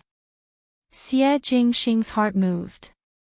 His mother was the golden-branched jade leaves Princess Yuqing, so he did not want to be calculative with the son of a concubine. If he did that, not only would people say that he was not magnanimous enough, they would also mention that his birth mother had been angered to death by jealousy. He could ignore his own reputation, but he would always care about Princess Yuqing's reputation. In the residence of the Marquis of Linen, even though the Marquis of Linen was biased towards him, it was inevitable that outsiders would gossip. Yet, the 3 of them still had to pretend to be obedient and loving, which made him feel nauseous. He only wanted to be an outsider and watch these 3 people put on a show, but now Shen Miao's words made his heart moved. Wouldn't it be better to extinguish their hopes? Shedding all pretense of cordiality in front of them, so that they would no longer have the face to respect each other and annoy each other. Shen Miao's voice seemed to be bewitching as she said, "It has been too long. Do not endure it. Do not endure it." He lowered his head and looked at the person who was close at hand. There was a faint fragrance coming from the young female's body. Like her, she looked pure but was actually cold and heartless. He clearly knew that she had a purpose in her suggestion, but it was impossible to refuse. His lips hooked up into a smile, and with a sweep of his sleeves, the begonia flower on his black hair fell into his palm. In the next second, the place where the begonia flower was at had turned into a small jade begonia. He picked up the flower and said in an ambiguous tone, "You are interesting. This flower is for you. The suggestion is not bad. Many thanks."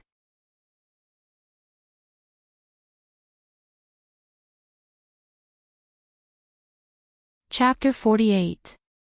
After Shen Miao exited the plum forest, Gu Yu and Jingzhe, who were guarding, let out a sigh of relief.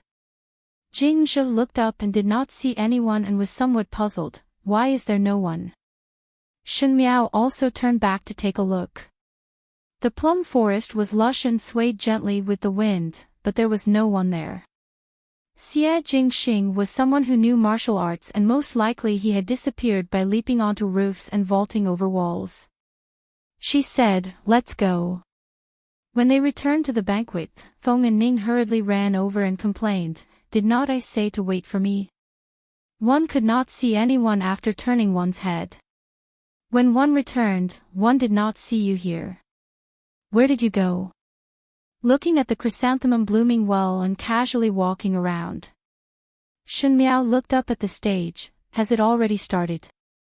You have been gone for a long time and the male group had already drawn lots." Feng and Ning curled her lips. Now it is the male group's selection.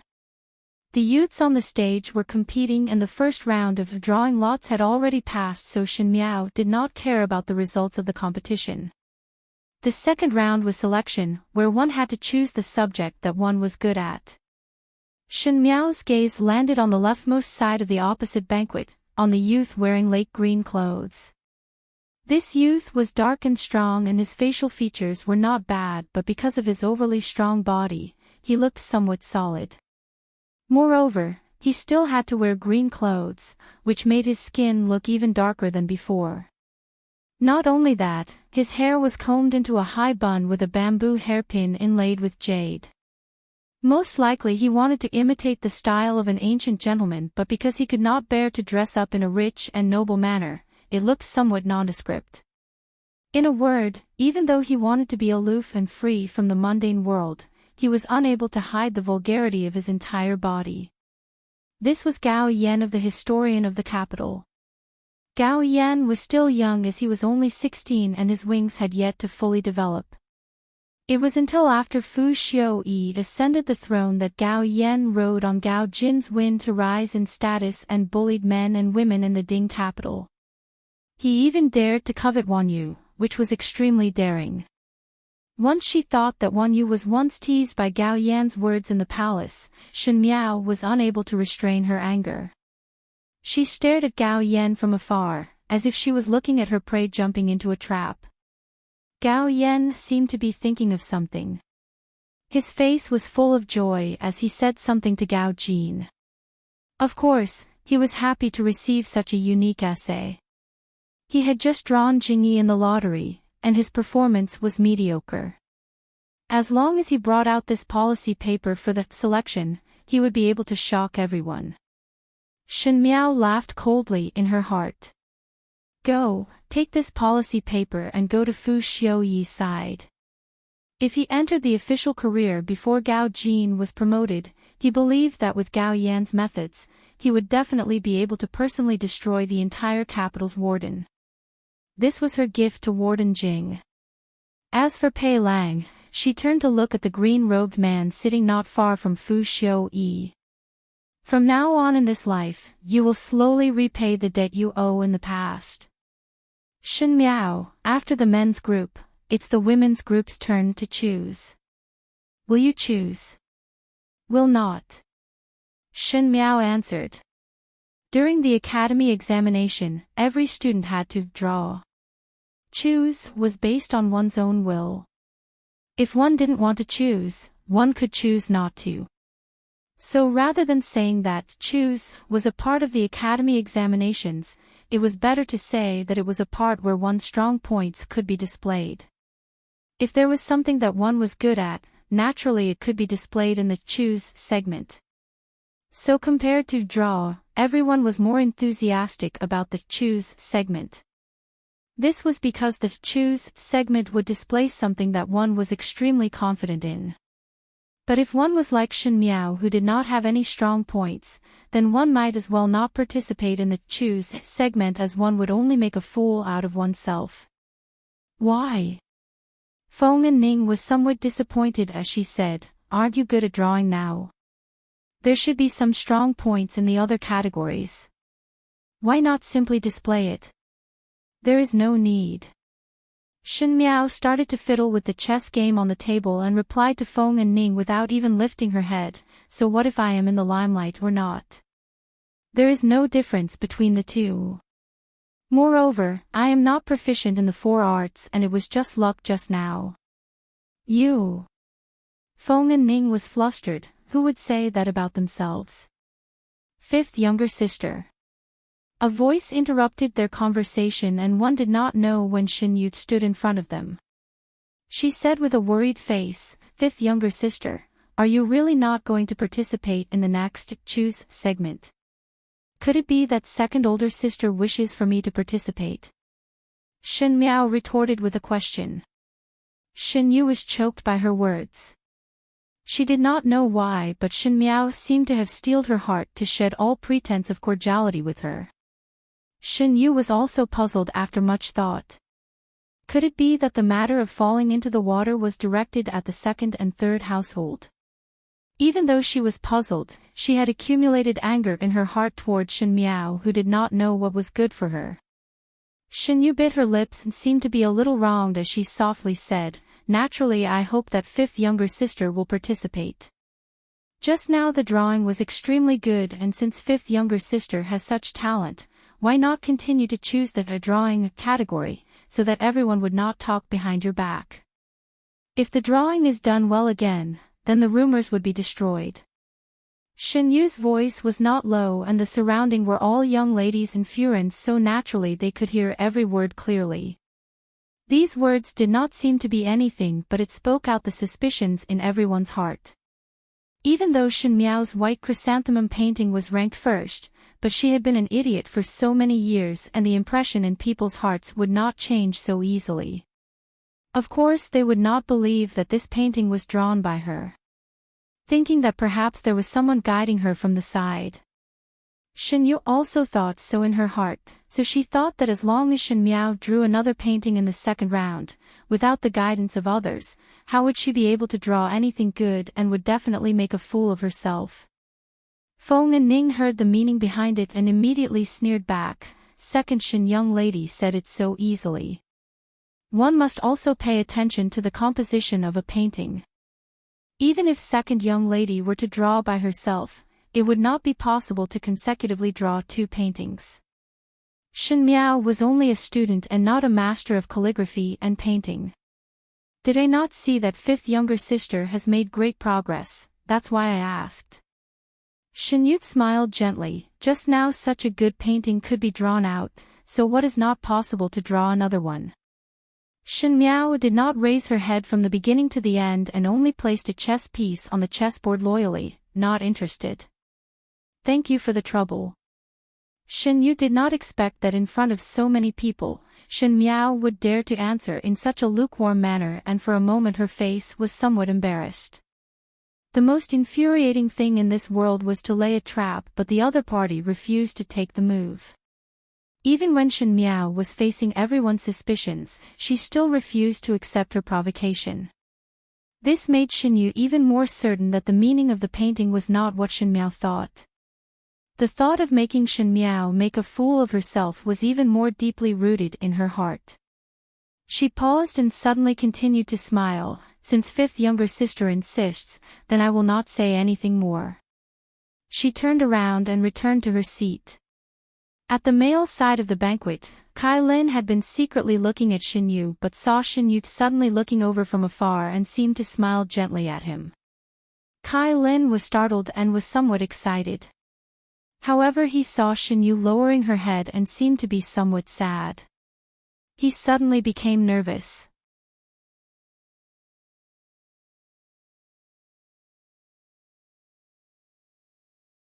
Chapter 49.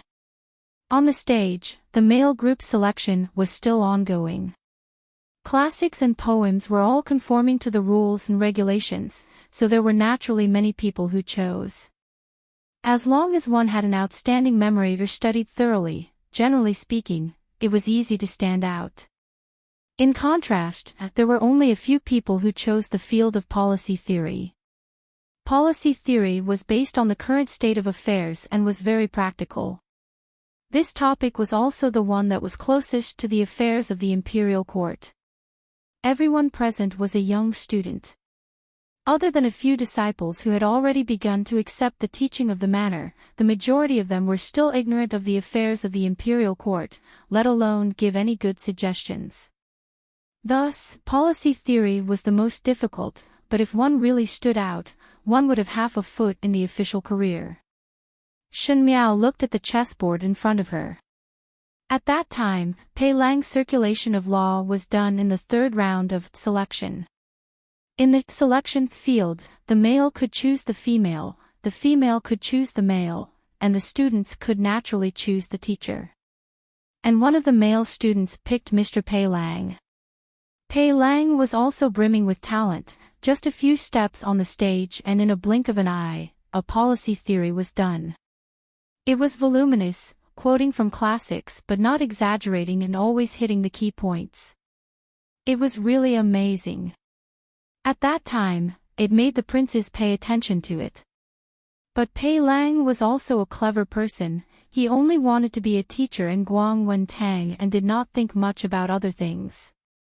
His attitude was firm. If not for Fu Xiuyi's courtesy and Shen Miao's advice, this Pei Lang might not have entered the official career. The chessboard crisscrossed, just like the life of the previous life. She lightly flicked her sleeves and the entire game was disrupted. Shen Miao put down a piece. How about starting a new game with her as the starting point? Gao Yan adjusted his sleeves and tidied his hair before asking the servant beside him, "How does this master look?" "Young master is distinguished and elegant, handsome and chic." The servant also said flattering words. Gao Yan proudly curled his lips and was about to get up and walk to the stage. Seeing this, Gao Jin grabbed him and asked, "What are you doing?" "Choosing," Gao Yan said. Gao Jin frowned. He was very clear about this younger brother of his. It was fine if he didn't have the ability to begin with, but he still loved to show off. Currently, historian advisor Jing's Fu was flourishing with each passing day. They absolutely could not allow any mishaps to occur at this time. Gao Jin asked, "What can you do?" These words were unpleasant to Gao Yan's ears. He and Gao Jin were biological brothers from the same mother, but when people talked about the Gao family, the first person they would praise was Gao Jin. Gao Jinxing had delicate features, but he was rough and tanned. Gao Jinxing was able to handle matters for his father at such a young age, but every time he wanted to talk to his father about court matters, his father would shake his head impatiently.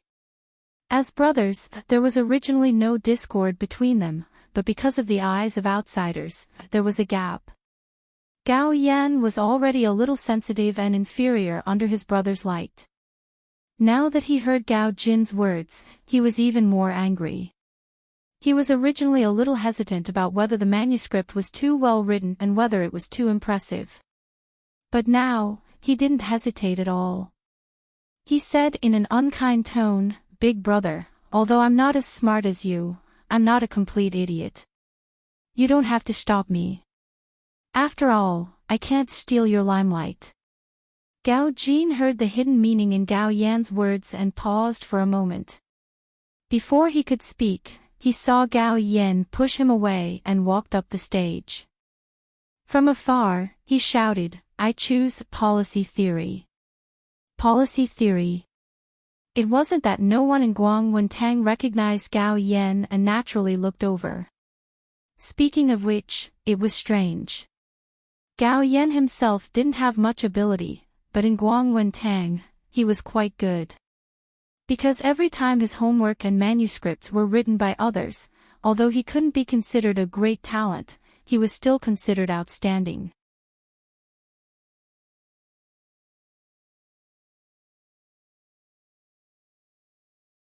Chapter 50. Thus when he went up the stage like that, no one was surprised. This was because in the choose line, what was shown were the best things that one had prepared. But policy theory was difficult, thus the originally noisy crowd quietened down in an instant as everyone looked at the green-clad youth on the stage. The first few students who chose policy theory had already read out their own policies. However, it was not considered good. When Gao Yan went up, Gao Jing frowned. One did not expect that Gao Yan would dare to pick policy. Feng and Ning said curiously, "If it was Gao Jing, I would feel that it would be better." Shen Miao stopped the chess pieces in her hands and looked towards the stage. Once everything was prepared, Gao Yan took out a piece of paper and slowly read. Law, the frame of a country, especially set on wood, supporting it to the heavens. He read in a cadence and the crowd's initial look of watching a bustling scene gradually disappeared, especially the masters and officials at the banquet as they looked seriously at the youth on the stage. Gao Jing's younger brother is indeed not bad. A flash of amazement appeared in Prince Zhou's eyes. This kind of policy theory, even the Darren in the court would not have such incisive views. It is indeed not bad. Prince Jing also nodded his head in praise. Moreover, this child is still young and in the future, he would definitely not be an ordinary person. Fu Xiaoyi quietly looked at the person on the stage. Even though there were no fluctuations in his expression, his fingers unconsciously twisted. His fingers unconsciously twirled. Whenever he had a thought or an idea, he would subconsciously do this action. Obviously Gao Yan's actions made him have a new plan in his heart. As for Pei Lang, ever since Gao Yan read the first sentence, his body stiffened. He did not know why, but he felt that Gao Yan's policy theory seemed familiar. But he had always had an outstanding memory, and after thinking about it carefully, he still could not make heads or tails of it. Most likely he had not seen it before. But this feeling of familiarity actually made him, who had always been calm, a little anxious. It was as if every sentence that Gao Yan read, he would be able to follow up with the next sentence. It was incomparably familiar, as if it was his own thing. Shen Miao smiled gently and no longer looked at the youth on the stage, but continued to look at the chess pieces on the chessboard. She casually picked a piece and placed it at the edge of the chessboard. "What kind of chess are you playing?" Feng and Ning asked, just randomly playing. Who would place the chess pieces so far away? Far. Shen Miao shook her head. Every chess piece had its own use. How far could this seemingly useless chess piece go? Even if it looked like it was still 108,000 miles away from the situation, it was still an indispensable part of the future general. Could he see it now? From a distant pavilion, one could see the entire scene on the stage from afar. Su Mingfeng waved his fan and said, "One do not know where did Gao Yan found this essay from, but it was written in an elegant and unrestrained manner. I would like to get to know the person who wrote this essay." "So what if I know him?" The purple-clothed youth opposite him spoke lazily. His whole body was sitting in front of the window of the pavilion, leaning against it, almost half of his body was sticking out. It should be a knowledgeable Darren. Su Mingfeng did not think much of it. If one is able to make friends, one would definitely benefit a lot. Xie Jingxing sneered and turned his head to look at the stage as a begonia appeared in his hand. The crabapple blossoms had not yet withered, as if they had just been plucked, fresh and moving. They seemed to contain a quiet fragrance, but also seemed a little austere. Not necessarily.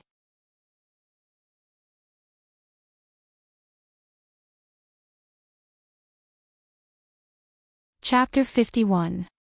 On the stage, Gao Yan finally finished reciting the circulation of law. The surroundings were quiet before whispers started to discuss. The students did not understand the meaning of this treatise and only knew that it quoted classics and was very gorgeous. But the Darren at the male side of the banquet understood the depth of it. This treatise looked casual, but it was able to point out the loophole in Ming Qi's laws in one fell swoop and ingeniously changed it to make up for it. For a student, it was somewhat inconceivable. The examiner on the stage did not expect that Gao Yan was really hiding his abilities. But the rules still had to be followed. Once one had doubts about the student's results, naturally one would have to test it first. Just like Shen Miao's painting previously. In all fairness, this circulation of law was more brilliant than Shen Miao's painting as it had both literary and practical qualities. The examiner then asked, just like what the treatise said, Ming Qi's laws encompass a wide area. You said that there is a need to subdivide it. How do you subdivide it? Gao Yan's heart was delighted. Other than the circulation of law in the manuscript, there was another question that was exactly the same as what the examiner asked. He was very grateful to the person who wrote the manuscript for him and thought that in the future he would give more money as a reward. Therefore, he calmly puffed out his chest and raised his head, answering according to the script. There are 3 levels, the commercial path, the official path, and the civilian path. Below the stage, historian Jing Darren was already grinning from ear to ear. He was able to reach this stage in the officialdom because he relied on the Emperor's support and wide connections. But there was really no one with such ability. Luckily he had a good son, Gao Jing, who was able to help him deal with many things at a young age. Now that his second son, Gao Yan, had displayed such extraordinary abilities, he had to return to the ancestral hall to burn 2 joss sticks and pray for his ancestors. Gao Jing was smarter than his father, but he did not believe that his own younger brother would have such wisdom. Facing the examiner's questions, he was able to speak with assurance and composure. One could not possibly even bribe the examiner. Thus, he could not make up his mind. Pei Lang picked up the teacup on the table and took a sip. His hands were still slightly trembling. He did not know why, but every word that Gao Yan said seemed to be imprinted in his mind. That kind of familiar feeling made him feel ridiculous, and the anxiety in his heart could not be calmed. Su Ming Lang had just dozed off and saw that the people around him were looking at Gao Yan on the stage with an expression of appreciation. She simply tugged on Lord Su's sleeve and asked, "Father, is what he said good?" "A young talent," Father Su said directly. Su Ming Lang pursed his lips and seemed to be unable to understand. After looking around and not seeing Su Ming Feng's figure, he asked, "Why is older brother not back yet?" Old Master Su coughed softly, "Your big brother's body is weak now. He was forced to come today. Let him rest a little longer." Fu Xiaoyi heard the movements over here and glanced at Master Su. Seeing that Master Su's expression did not change when he mentioned Su Ming Feng, he then withdrew his gaze thoughtfully. No matter what, Gao Yan's battle today was extremely beautiful. He was able to deal with the examiner's questions with ease, dispelling the doubts in everyone's hearts. Without any explanation, he naturally obtained the first rank. The ranking was secondary. In the future, when Warden Jing was mentioned, apart from Gao Jin, everyone would also know that he had a young and talented second son. Gao Yan got off the stage proudly. This round of selection ended and the female group selection also began. Feng and Ning did not go up the stage. She was already outstanding in the Qin category, and just now she had already drawn the Qin category. Since the other items were not outstanding, there was no need for her to go up the stage. Shen Qing chose chess. She was good at chess, and chess also needed to be calculated, so she was considered to have some expertise. As expected, Shen Yu chose Qin.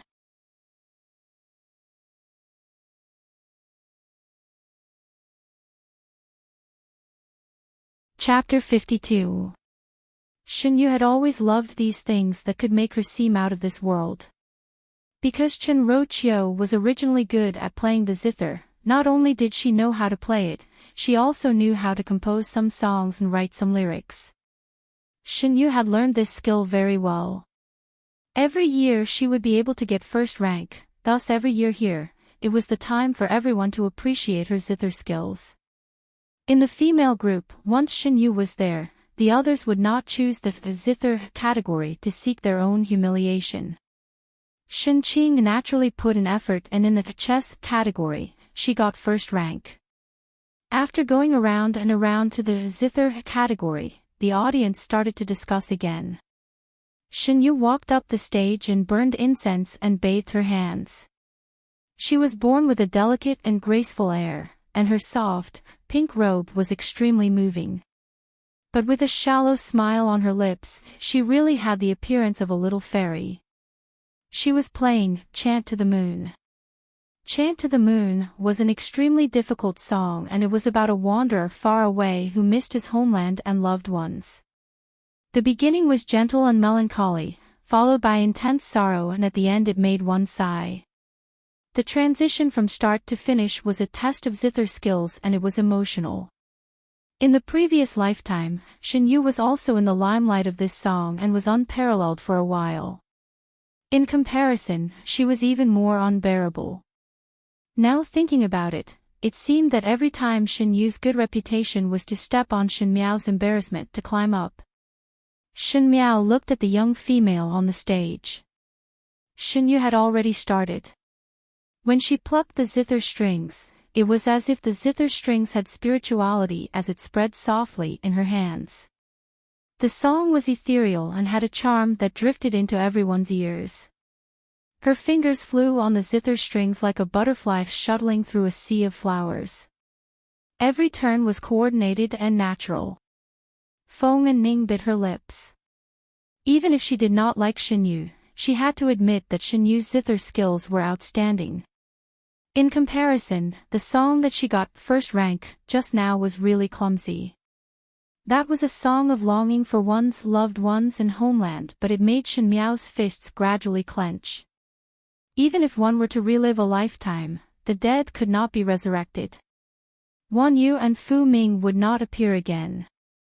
This song of Shen Yu's was like a death knell of vengeance and resentment.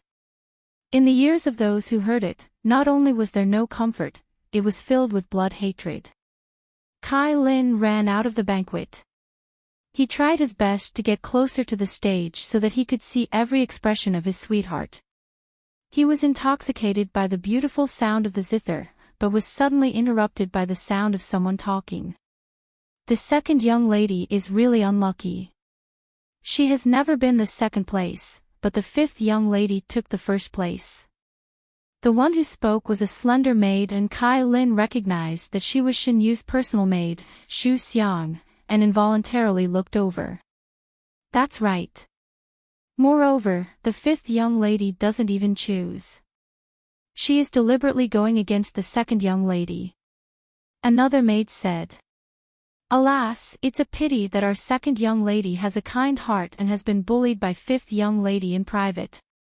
Didn't the fifth young lady dare to treat the second young lady like this because of the first master? Second young lady is so pitiful. She had prepared for so long, but the fruit was snatched away by someone else. It would be great if someone could help the second young lady vent her anger. For example, let the fifth young lady go on stage during that selection. What nonsense are you talking about? Xu Xiang interrupted her words. Everyone knows that the fifth young lady is not proficient in the zither, chess, calligraphy, and painting. Picking the fifth young lady, isn't it lowering one's own status? I think it is impossible for the female group. If the male group were to pick her, that would be helping the fifth young lady to vent her anger. The voices of the conversation gradually became softer. Kai Lin's eyes moved as he looked at Shen Yu on the stage and had an idea in his heart.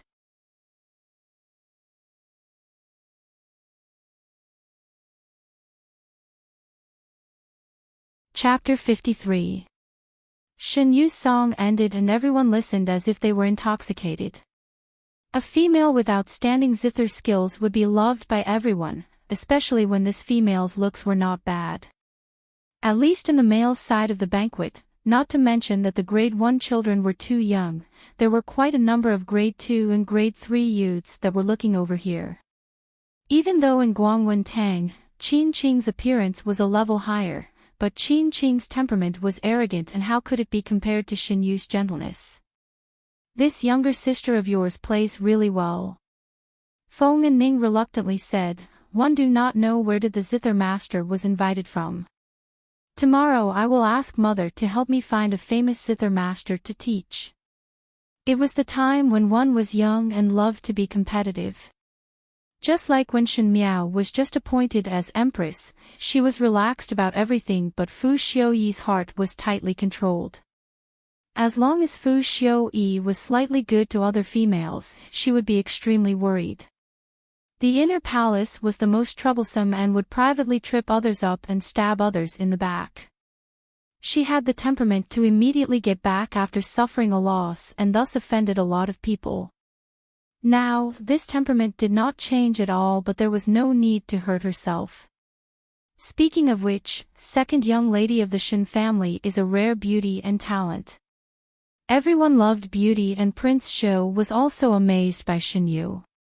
He only said, "It is a pity." Others might not understand what was a pity, but it was impossible for the few princes to not understand. Shen Yu was born with a delicate beauty and infinite talent. If there was such a beautiful and understanding person by one side, perhaps it would be a great thing in the world. Unfortunately, she did not crawl out from Shinfurin's stomach and was not the daughter of the first household of the Shin family but the third household. Unfortunately, Shin Xayan, who held the military power in his hands, gave birth to an idiot like Shin Miao. Even if she looked different today, how could one's impression be changed overnight? They believed that Shin Miao's propriety today was because there was someone guiding her from behind and her heart was still that idiot who did not know anything. After Gao Yen stepped down from the stage, Pei Lang's mood gradually calmed down. It was the first time in his life that he encountered such a situation. Even though he was puzzled, he tried his best to reassure himself. At this moment, when she heard Prince Shou's words, she could not help but look at the purple-clad young lady on the opposite side of the female side of the banquet. She held the chess piece and tilted her head as she pondered. It was too far and one could not see her gaze clearly, but one could feel the scrutiny and deep meaning in that gaze, just like when Shin Miao looked at him. How could such a person be an idiot? But people would not change overnight. Could it be that Shin Miao's previous stupidity was all an act? Why was that so? As smart as he was, he couldn't figure out what was going on. The female group selection ended with Shin Yu's singing to the moon. Shin Yu naturally took the first rank, but her today was not happy because of this but felt somewhat embarrassed.